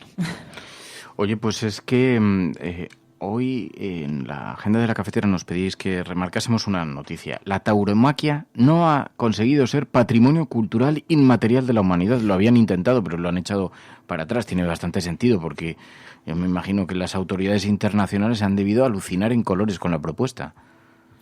Claro, bueno, de hecho lo han propuesto 2 veces. Enviaron 2 comunicaciones, una fue en junio y la otra en agosto de este mismo año, pidiendo eso mismo. Esto lo ha pedido la Asociación Internacional de Tauromaquia. Y sobre todo decían que bueno, que el sector estaba pasando por un mal momento durante la pandemia y demás. Sin embargo, ni eso les ha valido y la UNESCO ha dicho que no les va a incluir en la lista de Patrimonio Cultural e Inmaterial de la Humanidad. De hecho, algunos medios decían que este no ha sido el único toque de atención que ha recibido la tauromaquia, porque ya en 2014 el Comité de Naciones Unidas de los Derechos del Niño les dio un toque de atención y dijo a los países que tenían que revisar sus leyes sobre tauromaquia para cumplir con la Convención de los Derechos del Niño, el que esto además ha sido también muchas veces un tema que se ha debatido aquí en España, ¿no? De que los niños vayan o no a ver estas cosas. Así que ahora que te digo una cosa, para la tauromaquia. En las retransmisiones televisadas que hubo un intento, un amago de ponerlas en horario de máxima protección infantil y que no se vinculase tampoco a las horas en las que los niños estaban delante de la televisión, pero por ejemplo en los pueblos, aunque se supone que está prohibido, pero yo he visto, y esto pasa en varios pueblos de Aragón, por ejemplo, sacar a pasear a los toros a la calle. Hasta el punto de que escuché una conversación de unos ganaderos que decían, es que así empiezan a familiarizarse. Por el amor al toro, no, el amor al toro es otra cosa. El amor al toro no es para luego bandillerearlo en las plazas. Pero en fin, bueno, el caso... Bueno, es que yo creo que en eso ha cambiado la concepción y hay que asumir que el efecto que tenía antes la corrida de toros en la población no es la misma que la de ahora. Y ahora la gran mayoría, porque además se ha visto, cada vez salen más datos, ¿no?, de que la gente ya no acude a las corridas de toros. Entonces yo creo que pues este es un síntoma más de la desesperación que hay en el sector por seguir con la tauromaquia, que igual le quedan 4 días. Dice Alberto Martínez algo que tiene mucha razón. El fin de la tauromaquia terminará llegando... porque hay una cierta evolución social, esto se ve, pero también porque, en cierta manera, la conciencia está cambiando muchísimo, muchísimo. Es verdad que las plazas se ve que cada año están más vacías. Todavía se mantienen algunos epicentros, se ven en los pueblos, en las fiestas de los pueblos, algunas cosas que todavía es la única actividad de ese día, esa hora donde se juntan la gente joven, donde no sé qué, no sé cuántos, y ves que hay todavía gente convocándose para ir. Pero los ciudadanos, la gente, somos cada vez más sensibles. Sensibles, como dice María, hasta el punto de tenerse que levantar y marcharse ante el sufrimiento de los animales, cosa que yo recuerdo en mi infancia que no era exactamente así, y tampoco es que sea una infancia de hace 200 años, pero en esto hemos cambiado muchísimo. Como hemos cambiado también, Alemania, ahora estábamos hablando con Juan López Uralde sobre esta ley de residuos, Alemania va a prohibir las bolsas de plástico, ahora pasamos a la prohibición ya directa. Sí, de hecho ha sido bastante polémico, es verdad que no va a pasar hasta 2022, pero bueno, ya es un paso y lo que quieren es reducir ese consumo de bolsas, sobre todo en los supermercados. Es verdad que ha habido ciertas críticas por parte de las organizaciones medioambientales porque dicen que esto solamente afectaría al 1% del consumo de plástico en Alemania, pero bueno, es un paso y es verdad que quedan exentas pues las bolsas que son un poquito más ligeras como las que utilizamos para frutas y verduras, pero como digo, es un paso para que los supermercados pues no se vayan dando las bolsas de plástico así de manera aleatoria y haya una prohibición para acabar con este tipo de bolsas y bueno, pues llevemos nuestras bolsas de tela, nuestro carro y lo que se llevaba antes, de hecho. Ya se especuló mucho cuando se pidió que tuvieran un pequeño coste para los usuarios que terminarían prohibidas más tarde más temprano. Después hemos visto, claro, luego hablaremos con Pilar de la Peña porque hay alguna declaración también sobre Bolsonaro, sobre Estados Unidos, pero Bolsonaro, la gestión en su gobierno está siendo demoledora para el medio ambiente, para la ecología. Hay un nuevo récord de deforestación en el Amazonas brasileño, ¿no? Sí, han publicado varios medios los datos y dicen que la deforestación en el Amazonas brasileño ha alcanzado con Bolsonaro su punto más alto en 12 años. Por eso decían que la destrucción, hablaban sobre todo de cómo se ha ido destruyendo el Amazonas brasileño desde que Jair Bolsonaro es presidente de Brasil. Y bueno, pues en estos datos, por ejemplo, decían que en 2020 la deforestación de la selva tropical más grande del mundo ha crecido un 9,5% con respecto al año anterior. Es decir, que está peor que el año pasado y que ha crecido esa deforestación un 9,5% comparado con 2019. De hecho, si ya lo viene diciendo además Juan López Uralde, lo han dicho varias organizaciones medioambientales sociales desde hace mucho tiempo que dicen que uno de los objetivos de esta deforestación y de estos incendios es precisamente acabar utilizando las tierras para agricultura y para ganadería, que además es un sector que el propio presidente pues quiere impulsar en su mandato, ¿no? Y bueno, pues os podéis imaginar la reacción que han tenido pues organizaciones como Greenpeace y WWF, que de hecho han emitido un comunicado del Observatorio del Clima y han dicho: los números simplemente muestran el plan de Jair Bolsonaro, que ha sido muy exitoso, que es acabar con el Amazonas. Bueno, pues son los temas de la agenda de la cafetera que nos pedís que tenga protagonismo. Ahora veo que se está generando mucho debate sobre la tauromaquia en el chat, pero es un debate... Ya, es que es un debate complicado. Yo, fíjate, porque además yo recuerdo cuando era chiquitín, cuando era pequeño, que en casa, cuando llegaba a la Feria de San Isidro, la televisión estaba puesta y se veía en la Feria de los Toros. A mí nunca me gustó y en mi casa viví lo que supongo habéis debido vivir muchos de vosotros. Yo nunca, la verdad, nunca fui una vez a una corrida de toros. Me invitó un compañero de clase a hacer fotografías. Hice fotos bastante malas, por cierto, pero porque no me pareció un gran espectáculo visual, porque me pareció que retrataba demasiado dolor. Pero recuerdo que en casa sí, cuando era crío, los toros estaban puestos de fondo y había mucha gente que incluso tenía nociones, tenía un poco una visión sobre la naturaleza sostenible, algo más ecologista que el resto del entorno, y se declaraba protaurino. Recuerdo padres de amigos míos, en mi propia familia recuerdo también algún caso. Abuelos. Y todo esto es una conciencia que ha cambiado mucho. Y si preguntas a algunas de esas personas que entonces se declaraban incluso protaurinas porque les gustaba el espectáculo que representaba, porque les retrotraía a tiempos de su infancia, hoy te dicen que no lo son. Y este viaje que ha hecho la sociedad española se ha ido extendiendo y probablemente, desde luego, no da la impresión de que se haya terminado. Este viaje va a ser todavía más amplio porque es verdad que cada año, y eso lo dicen las propias empresas que se dedican a la tauromaquia, se observa una caída que no tiene que ver solamente con las legislaciones cada vez más duras, que tiene que ver con una conciencia social que se ha ido extendiendo entre la ciudadanía. Pero yo lo recuerdo perfectamente, de pequeño, que era común, era gente que te decía: soy de izquierdas, animalista, ecologista, pero es que a mí me gustan los toros. Todavía quedan algunas personas así, que se identifican así, pero dices, hombre, cada vez es más raro, ¿no? Y sin embargo, el tiempo ha hecho mucho, ¿no? Y somos cada vez más cuidadosos y más... Claro, yo creo que aquí hay una cosa, y es que yo creo que va a caer por su propio peso la desaparición de la tauromaquia si es que no la rescatan con subvenciones y con ayudas por parte de la administración, que al final es eso lo que ellos quieren, ¿no? Porque dicen, viendo que no tenemos más público, necesitamos atraer a ese público y para eso necesitamos a las administraciones públicas. ¿Qué pasa? Pues que las administraciones públicas, la mayoría, no están atendiendo a eso. Pero además, ¿dónde queda lo de es el mercado amigo? En eso también. Es decir, si es un sector que va a desaparecer y que no es de primera necesidad, pues a ver, es lo que hay, ¿no? yo sé que tiene complejidad el debate, porque además intentar simplificarlo no ayuda precisamente a luchar contra el maltrato animal. Tiene complejidad porque, en efecto, hay grandes extensiones de terreno que están dedicadas al cuidado y a la ganadería, y entonces eso hace que esas zonas se han convertido en una cierta protección medioambiental precisamente porque a cambio pues desarrollan toda esa industria tan terrorífica como la del toreo. Pero dicho lo cual, a mí esa vertiente no me inquieta tanto, porque además estoy convencido de que se buscarían otras fórmulas, o se protegería el campo de otra manera, o se buscaría la manera que fuere. Pero yo sé que cuando a alguien le pides que reflexione en torno a la tauromaquia, no le estás pidiendo solamente eso, no solamente el espectáculo al que está asistiendo, por mucho que sean tradiciones socialmente aceptadas. Le estás pidiendo que renuncie a parte de su infancia, a probablemente el tiempo que pasaba con sus padres o con su padre o con su madre, caminando de la mano hacia la plaza, o el día que ponían ese espectáculo en televisión y se sentaba junto a sus padres. Es decir, cuando algo le otorgas esa pátina cultural, lo que ocurre es que tiene esa penetración social y es muy difícil, ¿no? Pasa un poco como las misas. A la gente no solamente le estás pidiendo que haga un ejercicio de racionalidad, también le estás pidiendo que haga un ejercicio que está relacionado con su pasado, con su familia, con su tradición, y eso es más difícil, con su identidad, ¿no? Y eso es muy complicado.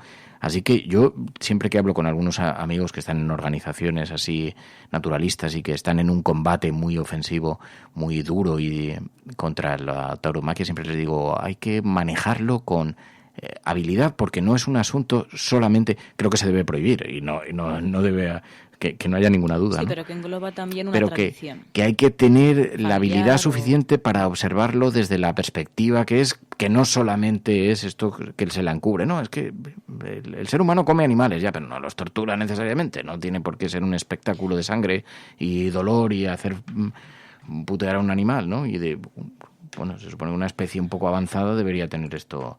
Pero es un asunto que es complejo y que debe ser manejado con complejidad, porque si no, siempre habrá más argumentos para tratar de mantenerlo y defenderlo, ¿no? Sí, no, yo creo que al final consiste en dar ese margen de libertad, ¿no? Lo vemos también, por ejemplo, con las misas. Nos hemos vuelto un país mucho menos practicante, ¿no? Sí, mucha gente se considera católica, pero la mayoría no es practicante en España. Pues en esto pasa lo mismo, ¿no? Bueno, lo que pasa que también es verdad es que es muy complejo, porque luego también entiendes la parte de los ecologistas que dicen, claro, es que estoy consintiendo que se torture un animal, ¿no?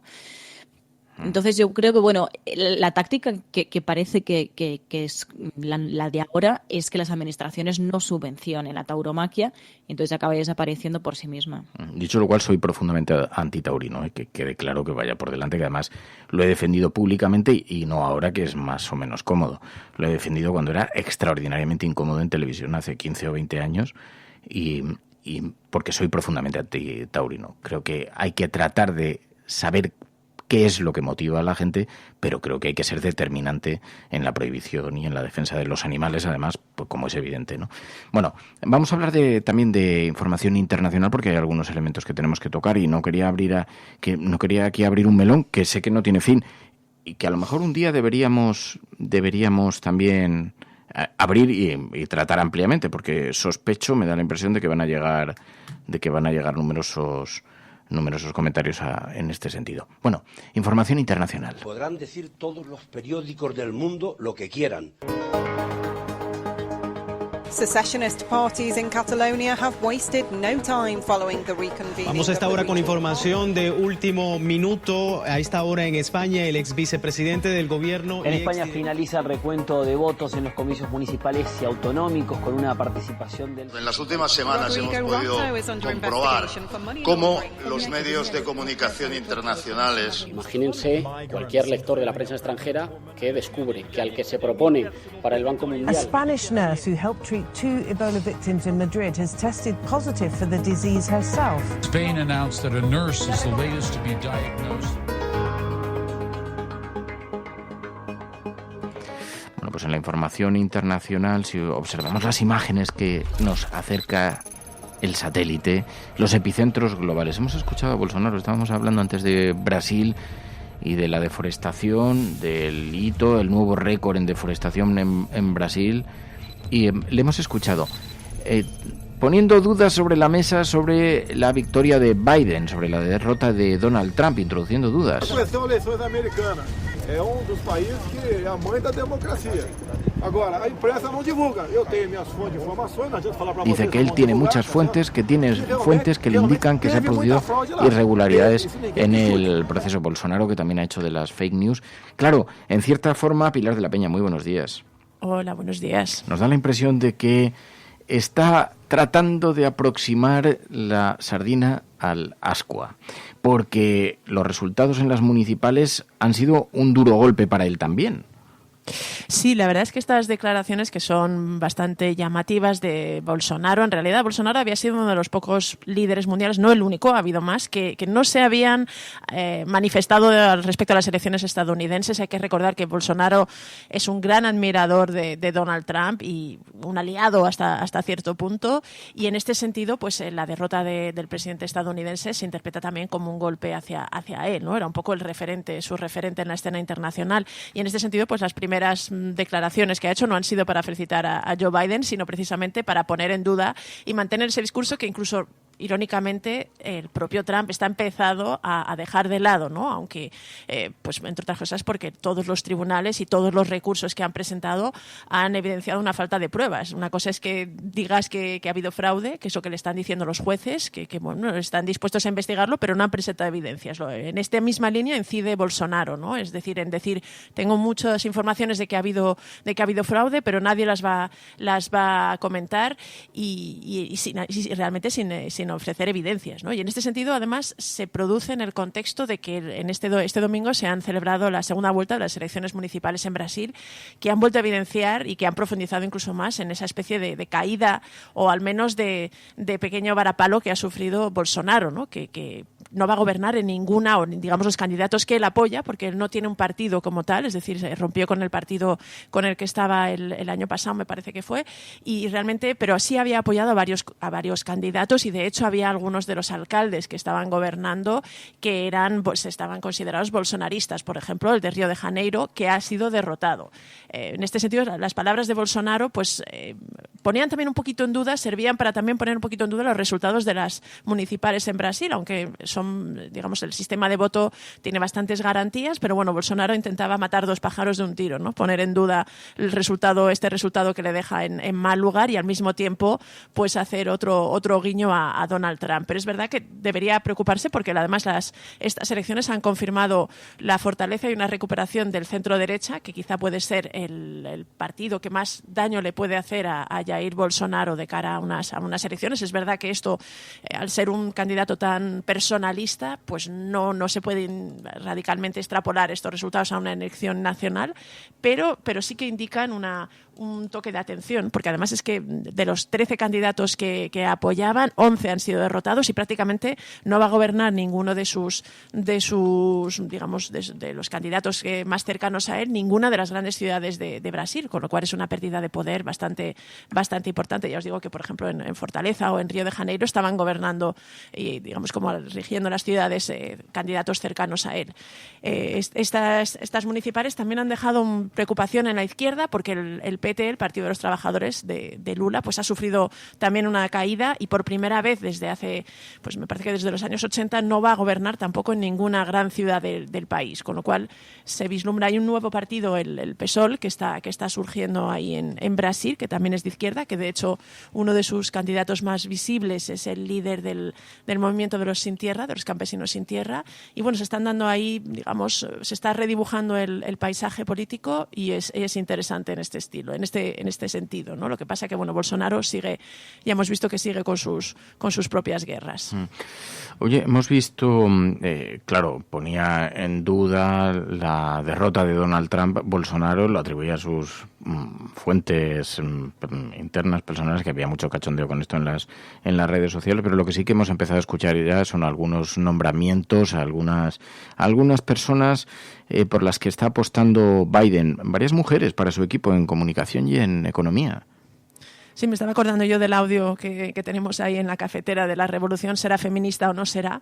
Bueno, parece que Biden realmente está apostando por un liderazgo femenino, ¿no? Además de tener una vicepresidenta, la primera, Kamala Harris, acaba de anunciar varios nombramientos que, sobre todo en sectores como comunicación y economía, prácticamente apuestan íntegramente por mujeres, ¿no? Ya se había conocido el nombramiento de Janet Yellen como secretaria del Tesoro, pero ahora se ha conocido también que una mujer ocupará la oficina de presupuestos y gestión, que es un órgano muy importante en Estados Unidos, y parece que ha apostado por mujeres para un poco pilotar la recuperación económica y salir de la situación actual. Y también para su equipo de prensa, tanto para el suyo como para el de su mujer como la primera dama, incluso, y por supuesto la vicepresidenta Kamala Harris, todas han apostado por un equipo exclusivamente compuesto por mujeres, al menos en los altos cargos, ¿no? Y, por ejemplo, la nueva portavoz de Joe Biden será Jen Psaki, que es una veterana que ya ocupó cargos de responsabilidad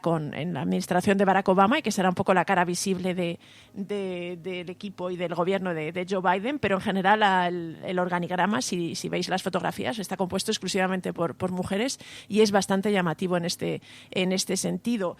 Y luego os quería comentar una cosa que quizá no habíamos comentado aquí y que es interesante de las elecciones. Nos hemos centrado tanto en la pugna una Trump-Biden, pero también hubo elecciones en el Congreso y en el Senado de Estados Unidos y se ha producido una consolidación de la presencia de las mujeres, ¿no? En ambas cámaras. En concreto, van a alcanzar el récord. En esta próxima legislatura va a haber más mujeres ocupando puestos de senadoras y congresistas que nunca en la historia. Me parece que en el Senado van a llegar al 24% y en el Congreso al 27%, que es un hito para Estados Unidos, ¿no? Que hasta ahora, pues digamos, había una menor presencia de mujeres. Cada elección se van consolidando. Además, es interesante que en estas elecciones ha sido especialmente notable en el Partido Republicano. Ha habido muchas mujeres republicanas que han logrado escaños y puestos y victorias en diversos estados, y también una gran diversidad. Por primera vez habrá 51 mujeres de lo que llaman de color, que en Estados Unidos quiere decir que no son blancas, es decir, están incluidas tanto las afroamericanas como, digamos, latinas o asiáticas, ¿no? Pero en este sentido,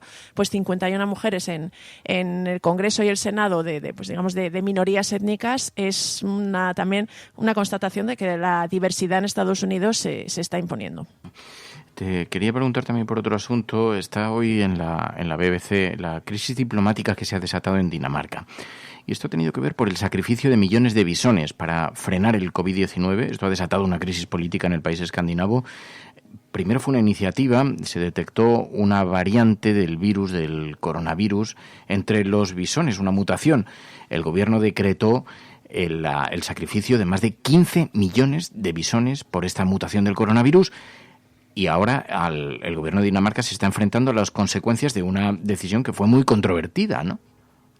Sí, la verdad es que a pesar de que fue hace ya más de un mes, este sacrificio ordenado y esta decisión de realmente de matar 15 millones de bisones, es que el gobierno decidió, por esta mutación, ante el riesgo de que pudiera poner en peligro el éxito de la vacuna, pues optó por sacrificar a toda la producción y toda la población de bisones del país. Además, se da la circunstancia de que Dinamarca es el primer productor mundial de pieles de bisones, que era una industria que tenía mucho peso en el país. Había más de 1.000 granjas, daba trabajo a 6.000 personas y tenía un peso económico bastante significativo, pero el gobierno decidió este sacrificio. El problema es que según se han ido conociendo más consecuencias de esta decisión, pues ha habido realmente aprofundizado en, digamos, las dudas hacia el gobierno y en una crisis bastante significativa, entre otras cosas porque los expertos no avalaban el sacrificio de toda la población de bisones, ¿no? Decían que había que esperar a ver qué podía pasar y parece que los últimos datos pues indican que ha sido excesivo, que no era necesario haber sacrificado toda la población. Además, se ha sabido que el gobierno tomó esta decisión sin cobertura legal, es decir, de forma ilegal. Tenía, digamos, en la Constitución y por la normativa danesa, pues podía haber ordenado el sacrificio tanto de los bisones enfermos como a lo mejor de las granjas más cercanas, pero no de la totalidad. Y algunos creen que el gobierno tomó esta decisión a sabiendas, es lo que está un poco en duda. De momento ya le ha costado el puesto al ministro de Agricultura, que ha tenido que dimitir hace unos días, pero la oposición está pidiendo la dimisión de la primera ministra, de Mette Frederiksen. Y de hecho la prensa danesa ya le ha puesto el nombre de Minkgate por el apelativo de los bisones en danés a esta crisis, que además, cada cosa que se va conociendo, también hay problema con la forma en la que se han enterrado los bisones, que tal cantidad de animales pues están incluso se enterraron y han vuelto a salir a la superficie por digamos los gases de los animales en descomposición, es decir, toda esta decisión, 15 millones de bisones son muchísimos y además en algunos casos fueron enterrados sin evaluación medioambiental. Hay bastante debate, pero para que os hagáis es un asunto complejo, porque a quienes nos parece que esta forma de ganadería es terrible, es devastadora, nos parece profundamente inmoral, pero también, claro, allí es el primer país productor del mundo de piel de bisón. Y se han encontrado con que tienen que compatibilizar una defensa, que no es precisamente una defensa por razones de ecologismo, de defensa de los animales, sino por no poner en peligro la vacuna del coronavirus.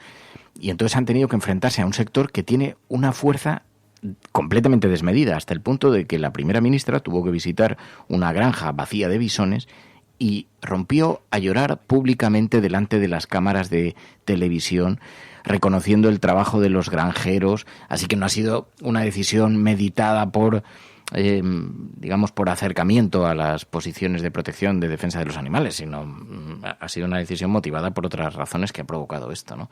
Pero es un auténtico escándalo allí que ha arrastrado una crisis política y nos da también una fotografía de los difíciles equilibrios que tienen las sociedades actuales, ¿no?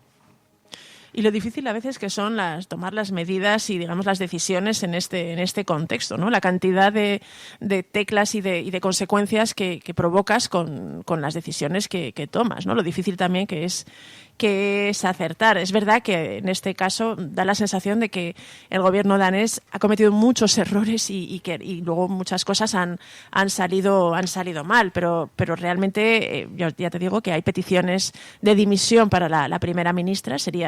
Sería llamativo que este escándalo y este caso le costara el puesto, y sí que realmente pues plantea un debate que desde luego la sociedad y la prensa danesa ya están teniendo, pero bueno, que quizá podríamos extrapolar a otros países, ¿no?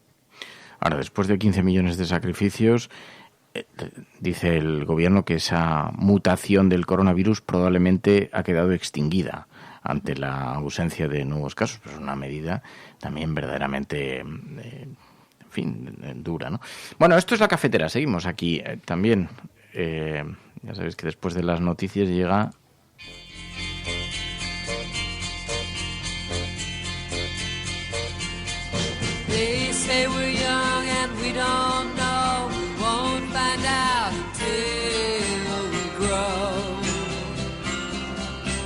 la mirada sobre la actualidad del cómico Ángel Martín, que cada mañana nos regala una mirada diferente, humorística, sobre las noticias.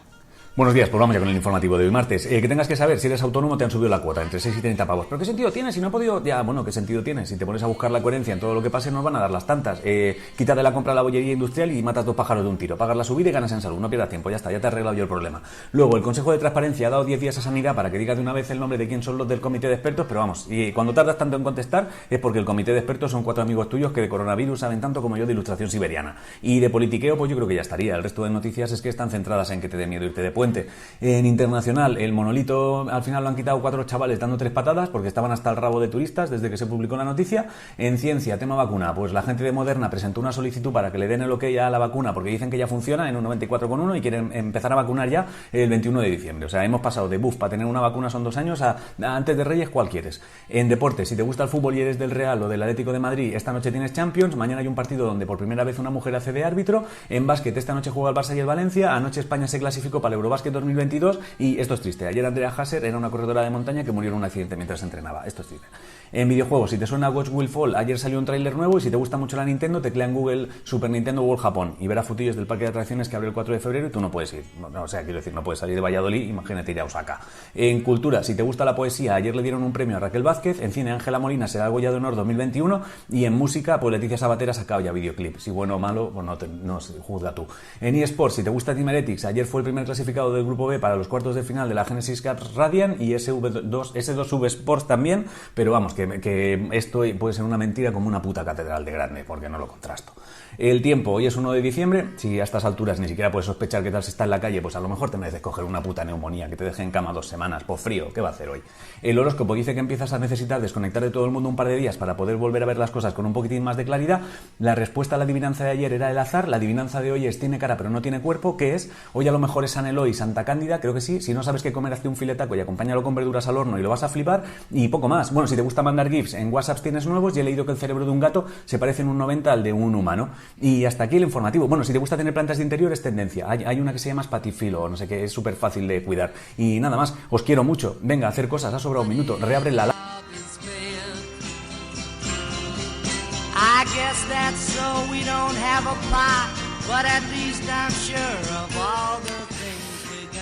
Ay, Ángel Martín. No, es que pasó. El otro día nos escribió un mecenas que decía: oye, no me gusta que pongáis el informativo de Ángel Martín, porque siempre, ya sabemos a estas alturas además que para gustos colores, que es verdad que cada uno tenemos una mirada sobre el programa, lo importante es que os guste la globalidad. Pero decía, es que no queda demasiado separado de la parte informativa y es una mirada muy sobre las noticias, que son asuntos complejos, asuntos serios.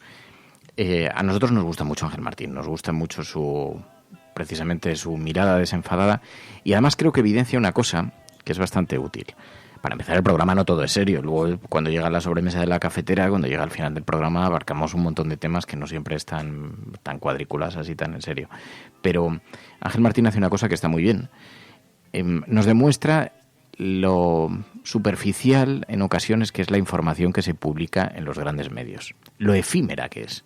Porque de pronto es muy importantísimo lo que te estaban diciendo hace una semana, diciendo, en efecto, hoy con las vacunas ha bromeado con eso, ha dicho, nos estaban diciendo que íbamos a tardar 2 años y ahora para Navidad puedes elegir en tu carta de los Reyes qué vacuna quieres que te pongan. Bueno, pues esto nos pasa con las noticias relacionadas, por ejemplo, con corrupción, pasa constantemente, temas que ocupan portadas, que se van diluyendo, que se van presentando además a los lectores por fascículos, ya no sabes si están hablando de Enrique López, que además había cobrado, había hecho, pero además le había dicho, sugerido por Esperanza Aguirre, que si no sé qué, no sé cuándo, iba una sucesión de noticias que de pronto un día no sabes dónde empezó, no sabes qué protagonista estuvo en medio, que cada día ha ocupado el nombre de alguien en una portada, que le han dado un protagonismo exagerado de 4 o 5 columnas, cuando hay noticias, imaginaros, en un planeta como este, noticias bastante más relevantes. Y entonces lo que demuestra Ángel Martín es que, en efecto, en muchas ocasiones también dedicamos demasiada atención a esto, ¿no? Que, por cierto, antes preguntabais... Perdón, Mary, ¿qué ibas a decir algo? No, justamente que prestamos mucha atención al politiqueo, que de hecho de eso hablabais ayer con Olga Rodríguez, ¿no? Que nos perdemos en cosas que no son realmente importantes para la sociedad. No es tan fácil, en todo caso, porque cada día hay que elegir los temas, hay que encontrar los temas y además también nos llama la atención, ¿no? En muchas ocasiones hay gente que nos dice, bueno, pero es que deberíamos centrarnos en otros temas, pero cuando nos centramos en otros temas luego no se escuchan los programas, entonces decimos, joder, pero es que tiene que haber también un equilibrio entre los temas que son relevantes y los que resultan interesantes. Yo no sé por qué pasa, que hay temas que resultan interesantes, suscitan interés, por decirlo así, porque no es que sean interesantes, pero suscitan interés. Y entonces cuando te sales de eso, pareces un marciano. Y claro, puedes cometer lo que le pasaba a la Dos Noticias, que todo el mundo decía, a mí me encanta la Dos Noticias, pero no la veía nadie. Porque nos gusta la polarización. Lo que hablábamos además al principio del programa, cuando Zapatero, por ejemplo, empezó como candidato, yo recuerdo que había muchas voces que decían, es que no tiene garra, pero ¿por qué no decían que no tenía garra? Porque no entraba en la polarización, no entraba en la crispación. Y ahí tenemos que hacer una reflexión como sociedad. Criticamos algo que nosotros premiamos y que buscamos también. Como no es que no hagan todo lo suficiente. A Zapatero le llamaban Bambi. Fíjate, yo hice una cosa cuando Zapatero era candidato, todavía no era presidente, le pedí, siendo el candidato del Partido Socialista, que llevase un teléfono móvil, claro, ahora nos parece, pero entonces no había muchos, que llevase un teléfono móvil con cámara fotográfica y se retratase 24 horas, las 24 horas de Zapatero. Y entonces se estuvo haciendo fotos durante todo el día. Y en el último tramo del día le acompañé. Era una manifestación contra la guerra y entonces me permitieron estar en el primer círculo de seguridad, que es el círculo de seguridad más cercano al candidato, ¿no? Que luego fue presidente. Y entonces hay como 3 círculos. Entonces tú puedes estar, dependiendo... Bueno, me permitieron estar ahí pegado a él. Y entonces fuimos a una manifestación. ¿Sabéis lo que le coreaba a la gente? ¡Dales caña, Zapatero! ¡Dales caña! Entonces nos pasamos el día protestando por la polarización, pero la realidad es que luego a los candidatos, a la gente, yo lo sé muchas veces que salgo en forma moderada, en unas tertulias, que además me toca con unos personajes delante que son tela marinera, y cuando llego a las redes sociales es que eres un moderado, es que eres un blando, es que no le has callado. Digo, pero ¿en qué hemos quedado? ¿Qué parte de un debate se puede tener contra una persona que te está gritando? Dice, la única espacio que cabe es la moderación, porque si quieres frenar el discurso, lo único que puedes hacer es gritar como él, en cuyo caso ya no eres un moderado, eres un radical que gritas también, ¿no? Entonces es una cosa muy complicada, es el día de la marmota, ¿sí? Es el círculo permanente. Quiero decir que por una parte es verdad que pedimos unas cosas, pero por otra parte demandamos otras también, y esto se ve... Bueno, creo que hay una isla entre los oyentes de la cafetera en todo caso, porque creo que con la audiencia de la cafetera compartimos muchas cosas también sobre esta mirada, ¿no? Y sobre esta forma de entenderlo. Pero es verdad que a mí me gusta el informativo de Ángel Martín, que además me parece un puto crack y es muy simpático, es un tipo muy majo, que además se fue de la tele precisamente porque no quería contribuir al espectáculo. No sé si os acordáis, pero estaba en el programa Sé lo que hicisteis, le iba de puta madre, porque al programa le iba muy bien. Estaba en pleno éxito de audiencia, valoración, todo el mundo lo aplaudía, y de pronto un día dijo, es que creo que no estoy haciendo nada interesante con mi vida, y lo dejó de la noche a la mañana. Y entonces el programa pues se vio abocado poco después al final, pero se marchó antes de...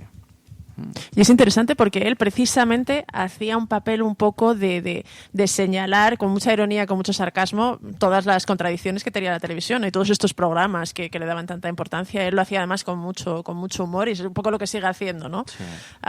Luego pues tiene eso. Posiciones, oye, que no todas tienen por qué ser compartidas, igual que pasa entre los seres humanos. Muchos de los círculos de amigos, fíjate, estaba preparando una apertura para los próximos días, que a mí me preocupa mucho el envenenamiento, el clima que estamos viviendo de polarización y de crispación tan salvaje que se ve, por ejemplo, en los grupos de WhatsApp. Nunca había sido relevante que tu grupo de amigos fuera heterogéneo. Nunca había importado. Yo tengo amigos que son de derechas, de izquierdas. De hecho, el otro día, no sé si fue Echenique o Nacho Escolar, o que no sé quién fue que dijo públicamente que uno de sus mejores amigos es una persona de Vox, y entonces se montó un lío que te cagas. Y dices, bueno, es que nunca había importado las diferencias ideológicas. Y de pronto ahora se ha vuelto relevante y nos enfrenta como sociedad, nos enfrenta a familiares. Los grupos de WhatsApp se han vuelto súper polémicos cuando se trata un tema de actualidad. Bueno, vamos a seguir conversando sobre esto, pero vamos a... Mira, Escolar me dicen. Vamos a desconectar para las emisoras que están redifundiendo este programa en FM. Damos las gracias a los propietarios de estas emisoras, a los impulsores, a quienes han puesto este programa en sus parrillas. Damos las gracias a los oyentes de estas emisoras FM que escuchan el programa La Cafetera a través de su sistema, y continuamos en Internet, continuamos aquí en La Cafetera, que se puede escuchar a través de la red, a través de Internet. Seguimos hablando un poquito más sobre estos temas aquí en La Cafetera.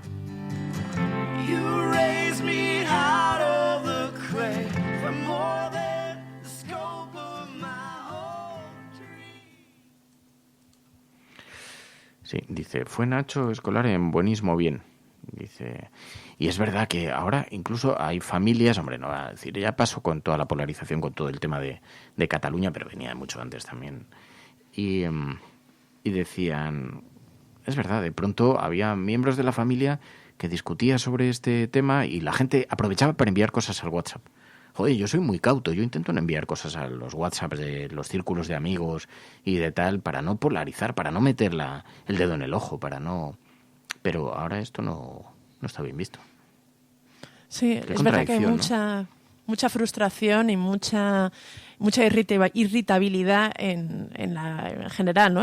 Está a flor de piel, y eso se está trasladando pues a las esferas en las que hasta ahora no había penetrado, y cada vez se van viendo más, incluso grupos de amigos que rompen, o por lo menos dejan de tener los grupos de WhatsApp porque quizás no sabemos distinguir, o quizá hay una manera ahora de expresar pues, o de defender determinadas ideas que está contribuyendo a este envenenamiento, pero sí que a mí también me preocupa, y lo veo también bastante a menudo en distintos ámbitos. Hay gente que siempre intenta a lo mejor suavizar, pero hay otros que van directamente a meter el dedo en el ojo, ¿no? Y eso, que es algo que hasta hace poco pues cuidábamos un poquito más, quizás se está perdiendo ese... Y luego que todos tenemos una opinión y tenemos muchas diferencias con los de al lado. Cualquiera de vosotros tiene planteamientos que no coinciden. Yo ahora he hablado de Zapatero y alguien dice en el chat, pues yo pienso que Zapatero fue lo peor para España. Cada uno tenemos una posición, por eso decimos, en La Cafetera lo importante, no vamos a estar siempre de acuerdo en todo, pero lo importante es que la globalidad del programa nos convenza como sitio de refugio, como sitio de diálogo, como sitio donde podemos manifestar nuestra opinión, escuchar opiniones que sean diferentes, tratar de aprender, tratar de enseñar y compartir. Y esto no siempre es fácil, porque es verdad que es un ejercicio complicado, lo es para nosotros. También sabemos que la exposición pública conlleva esto, tiene esto, ¿no? Pero en este tiempo en el que todos tenemos exposición pública, porque todos nos relacionamos a través de las redes sociales, claro, pues de pronto las opiniones se han vuelto... Pero es muy difícil, tenemos que entender que conversar es esto. Conversar es compartir posiciones y escuchar cosas que no siempre nos gustan. Y esto es muy difícil, yo no lo llevo bien siempre, pero es verdad que no es que no es fácil y que tenemos que hacer un ejercicio también por estar en ello. Claro, pero yo creo que aquí también hay distintos niveles de la conversación. Si se habla con un tono amable, un tono educado, con un debate, que parece que se nos ha olvidado que debatir no significa gritar ni discutir con un tono alto. Yo creo que el tono está por un lado, que eso evidentemente también se ha trasladado desde los políticos hasta la sociedad y también desde los medios de comunicación, pero luego también es verdad que sí que entiendo que haya disputas cuando se habla de derechos humanos, ¿no? Por ejemplo, el tema de temas tan delicados como, por ejemplo, la violencia de género. En el momento en que un responsable público ha cuestionado que exista la violencia de género y hay una parte de la sociedad mínima, pero hay una parte de la sociedad que está defendiendo en sus pequeños grupos de amigos que no existe la violencia de género, eso genera crispación. Y también entiendo que en un debate yo, por ejemplo, siempre voy a estar defendiendo esas posturas que defiendan los derechos humanos, ¿no? Entonces, hay que entender que, evidentemente, todas las opiniones son bienvenidas, pero siempre que sean también desde el respeto a los derechos humanos. Por eso yo creo que también en el momento en que se ha justificado barbaridades en el Parlamento, luego se justifican en las discusiones y eso genera que mucha gente pues se vaya de los grupos de WhatsApp, ¿no? Porque además suele ser con un tono muy agresivo. Totalmente. Pero es complicado porque se puede ofender de muchas maneras. Algunos ofenden gritando, otros ofenden con las palabras que dicen. Hay gente que es extraordinariamente ofensiva. Cuando ciertos discursos son muy agresivos, aunque se digan con buenas palabras. Por ejemplo, eso, cuando entra en el territorio de los derechos humanos o de los inmigrantes o de la violencia contra las mujeres, etcétera, ¿no? Y en efecto, claro, no todos son las formas.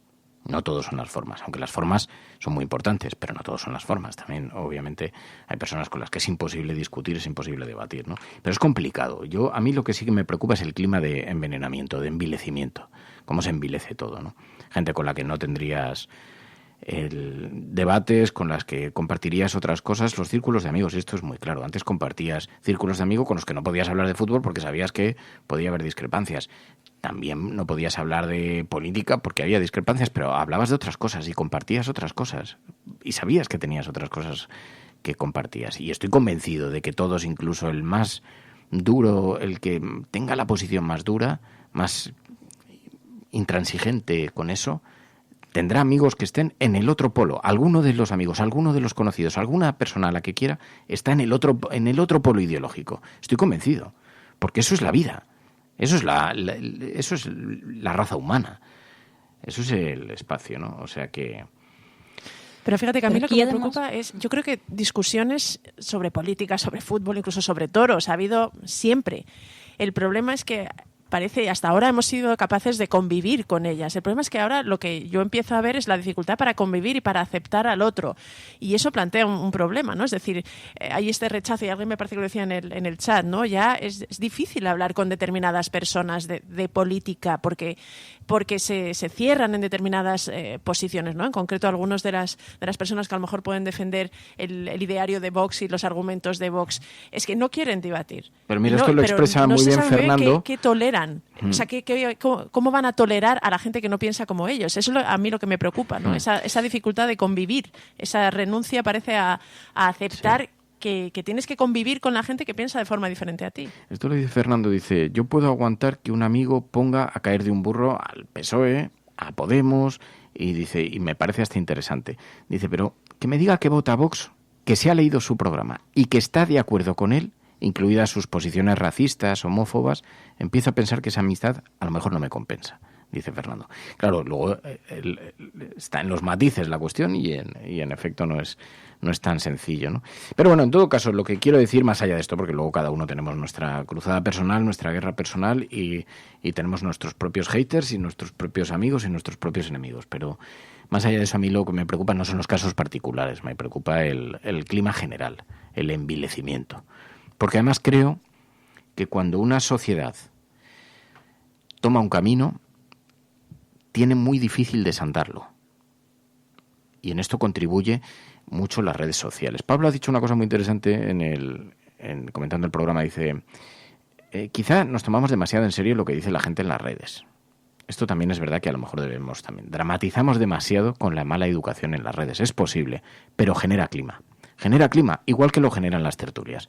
Por eso yo soy tan reticente a acudir a las tertulias de la noche, ¿no? Porque en el interés relacionado con el entretenimiento, no con el contenido y no con el debate, en el interés de mantener la atención de la gente a unas horas a las que llega cansada y hay mucha competencia porque hay muchas pelis, hay muchas series, hay canales, plataformas, TDTs, internet, no sé qué, las teles tienen que elevar el tono para atrapar tu atención.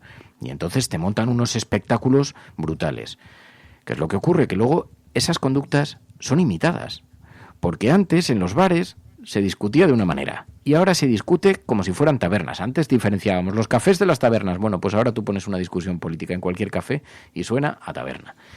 Y esto ha cambiado y tiene que ver en parte con la imagen, con el efecto imitación. Creo que hay una responsabilidad social para no tampoco, en fin, para no sacar, digamos, de los márgenes los debates, ¿no? Así que...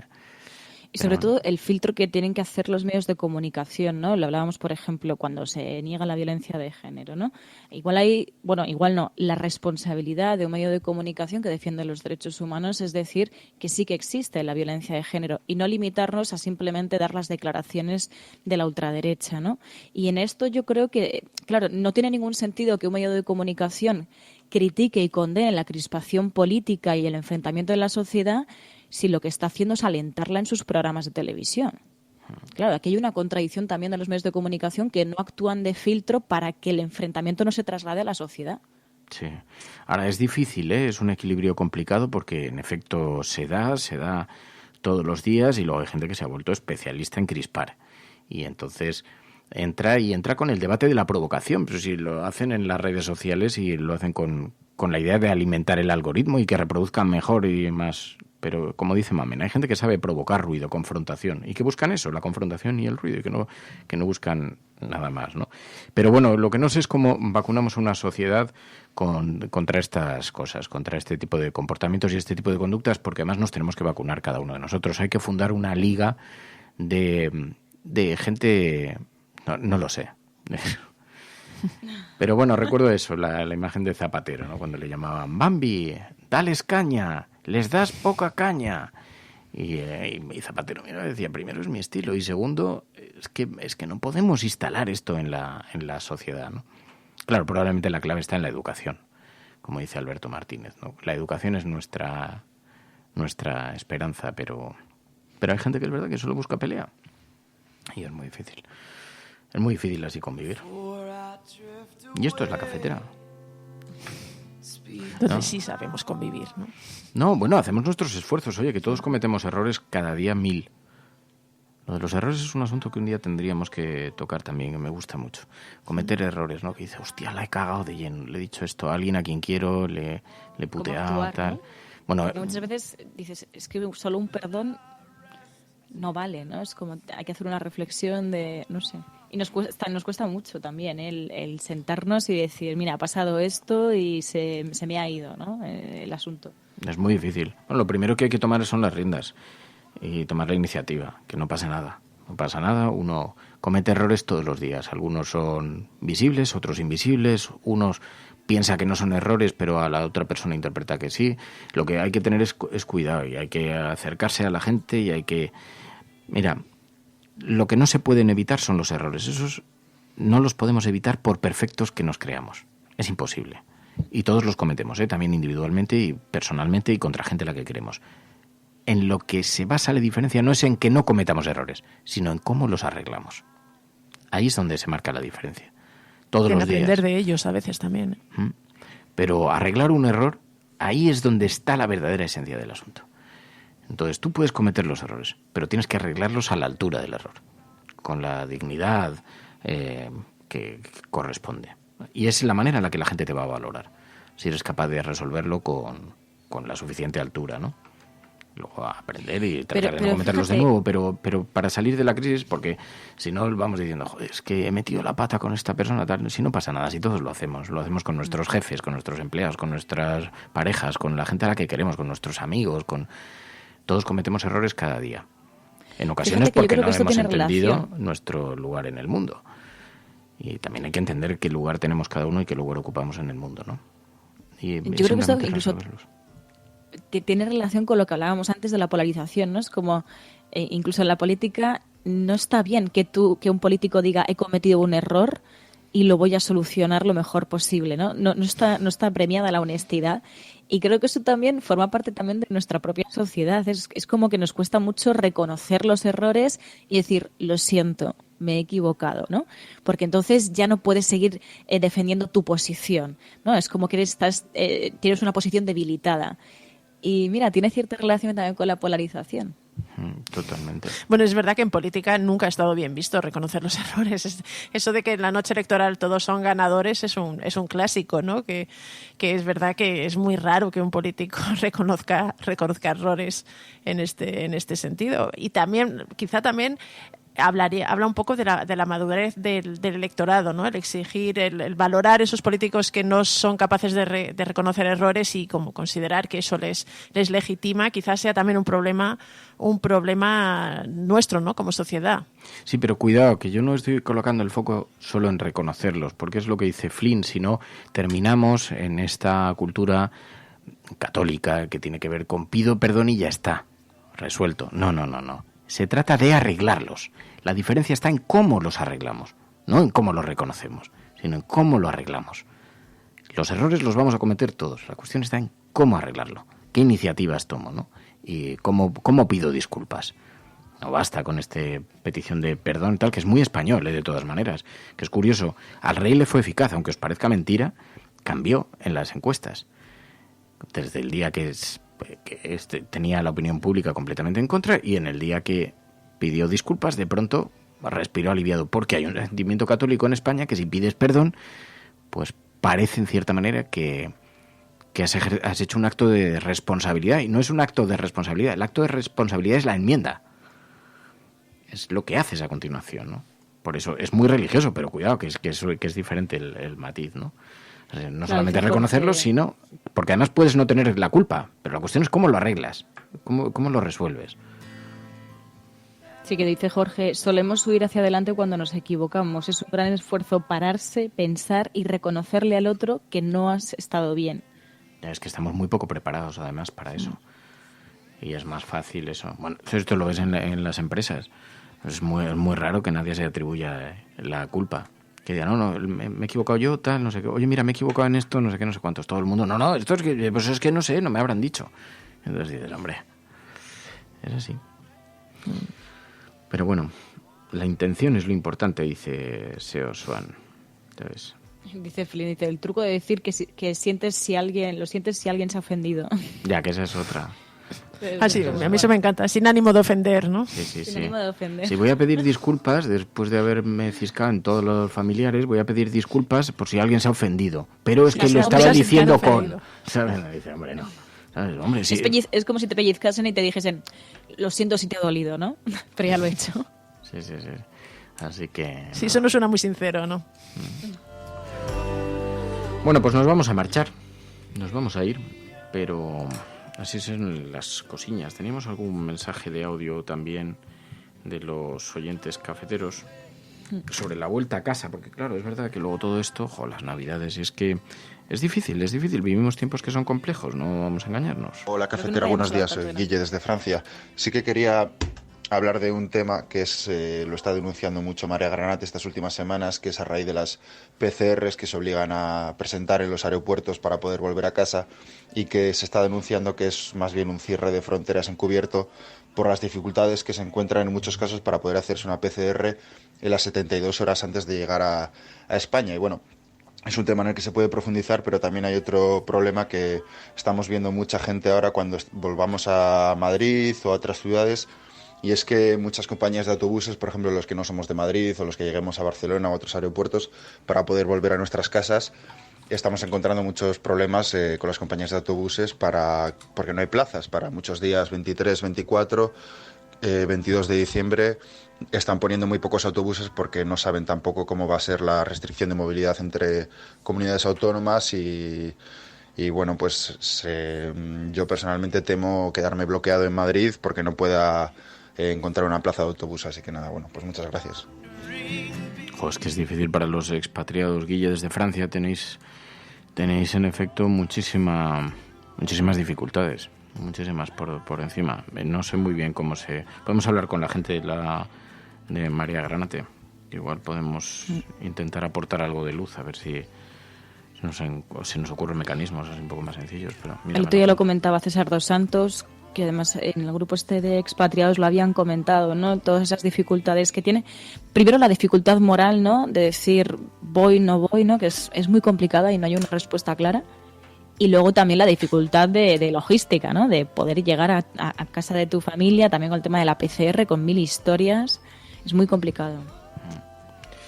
Y la incertidumbre, además es eso, que no va a haber certezas prácticamente hasta el día antes, si las hay, ¿no?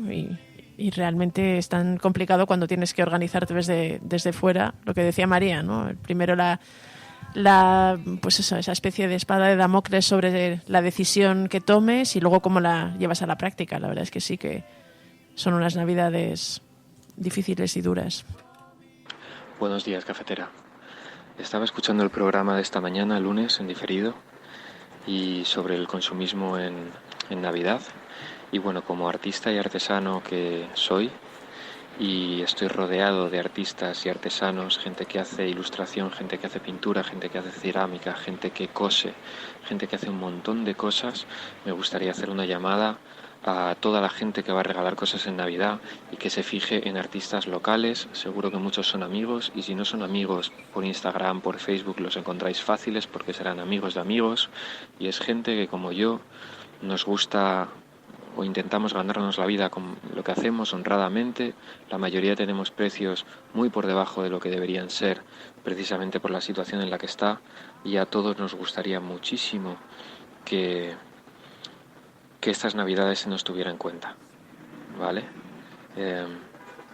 Regalad arte, ¿ok? Existe esa posibilidad, la tenéis más cerca de lo que pensáis, y es mucho más original que una camiseta o que cualquier mierda de Amazon. Gracias y besos a todos y a todas. Pues la verdad es que tienes mucha razón. Estamos rodeados de artistas, de artesanos, y es una muy buena recomendación. Oye, que estáis preguntando qué serie vamos a comentar este viernes. En efecto, vamos a comentar la de 30 monedas. Lo que pasa es que estábamos intentando cerrar una entrevista con Alex de la Iglesia y no sé si lo conseguimos. Si no lo conseguimos, a lo mejor posponemos. Por eso no lo damos con tanta antelación, pero lo que tenemos previsto es la de 30 monedas, que en todo caso creo que está recibiendo unas críticas maravillosas, así que es una buena oportunidad para empezarla, independientemente de que la tratemos este viernes o lo pospongamos un poco. Pero 30 monedas, que no sé si no lo habéis visto, ¿no, vosotras? No, yo no la he visto. A mí no me da la vida para ver tanta serie, pero ya lo sabes. Pues aunque empieza a ver Gambito de Dama, mira. ¿Sí? ¿Te está gustando? Sí. Está bien, ¿verdad? Además, mira, para ver con los críos está muy bien. Bueno, es un poco abuso de las drogas y tal, pero por lo demás no importa. Lenguaje obsceno, abuso de las drogas, en fin, todo lo que un crío a estas alturas puede necesitar. Pero sí. No, 30 monedas. Yo lo que he leído son unas críticas buenísimas. La gente que dice, yo vi un trozo y hay mucha sangre, dice Leandro. Dice, sí, eso es así. Pero bueno, no sé si es HBO. Me parece que es en HBO. Sí. Que nada, pasad un bonito día, disfrutad mucho. Mañana volvemos, mañana más, aquí en la cafetera. Gracias, Pai, gracias, Mary. Gracias. Y nos vamos a marchar, deseándoos que paséis un buen día. Que recuerdes que no estás sola allí donde estés, en cualquier lugar del mundo desde el que escuches este programa. Que si estás escuchándolo eres la Resistencia. Y que buenos días, buenas tardes o buenas noches, cafetera.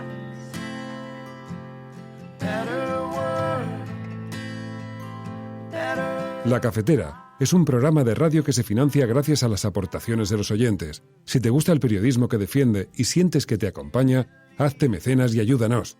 Infórmate en radiocable.com/mecenas.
can be,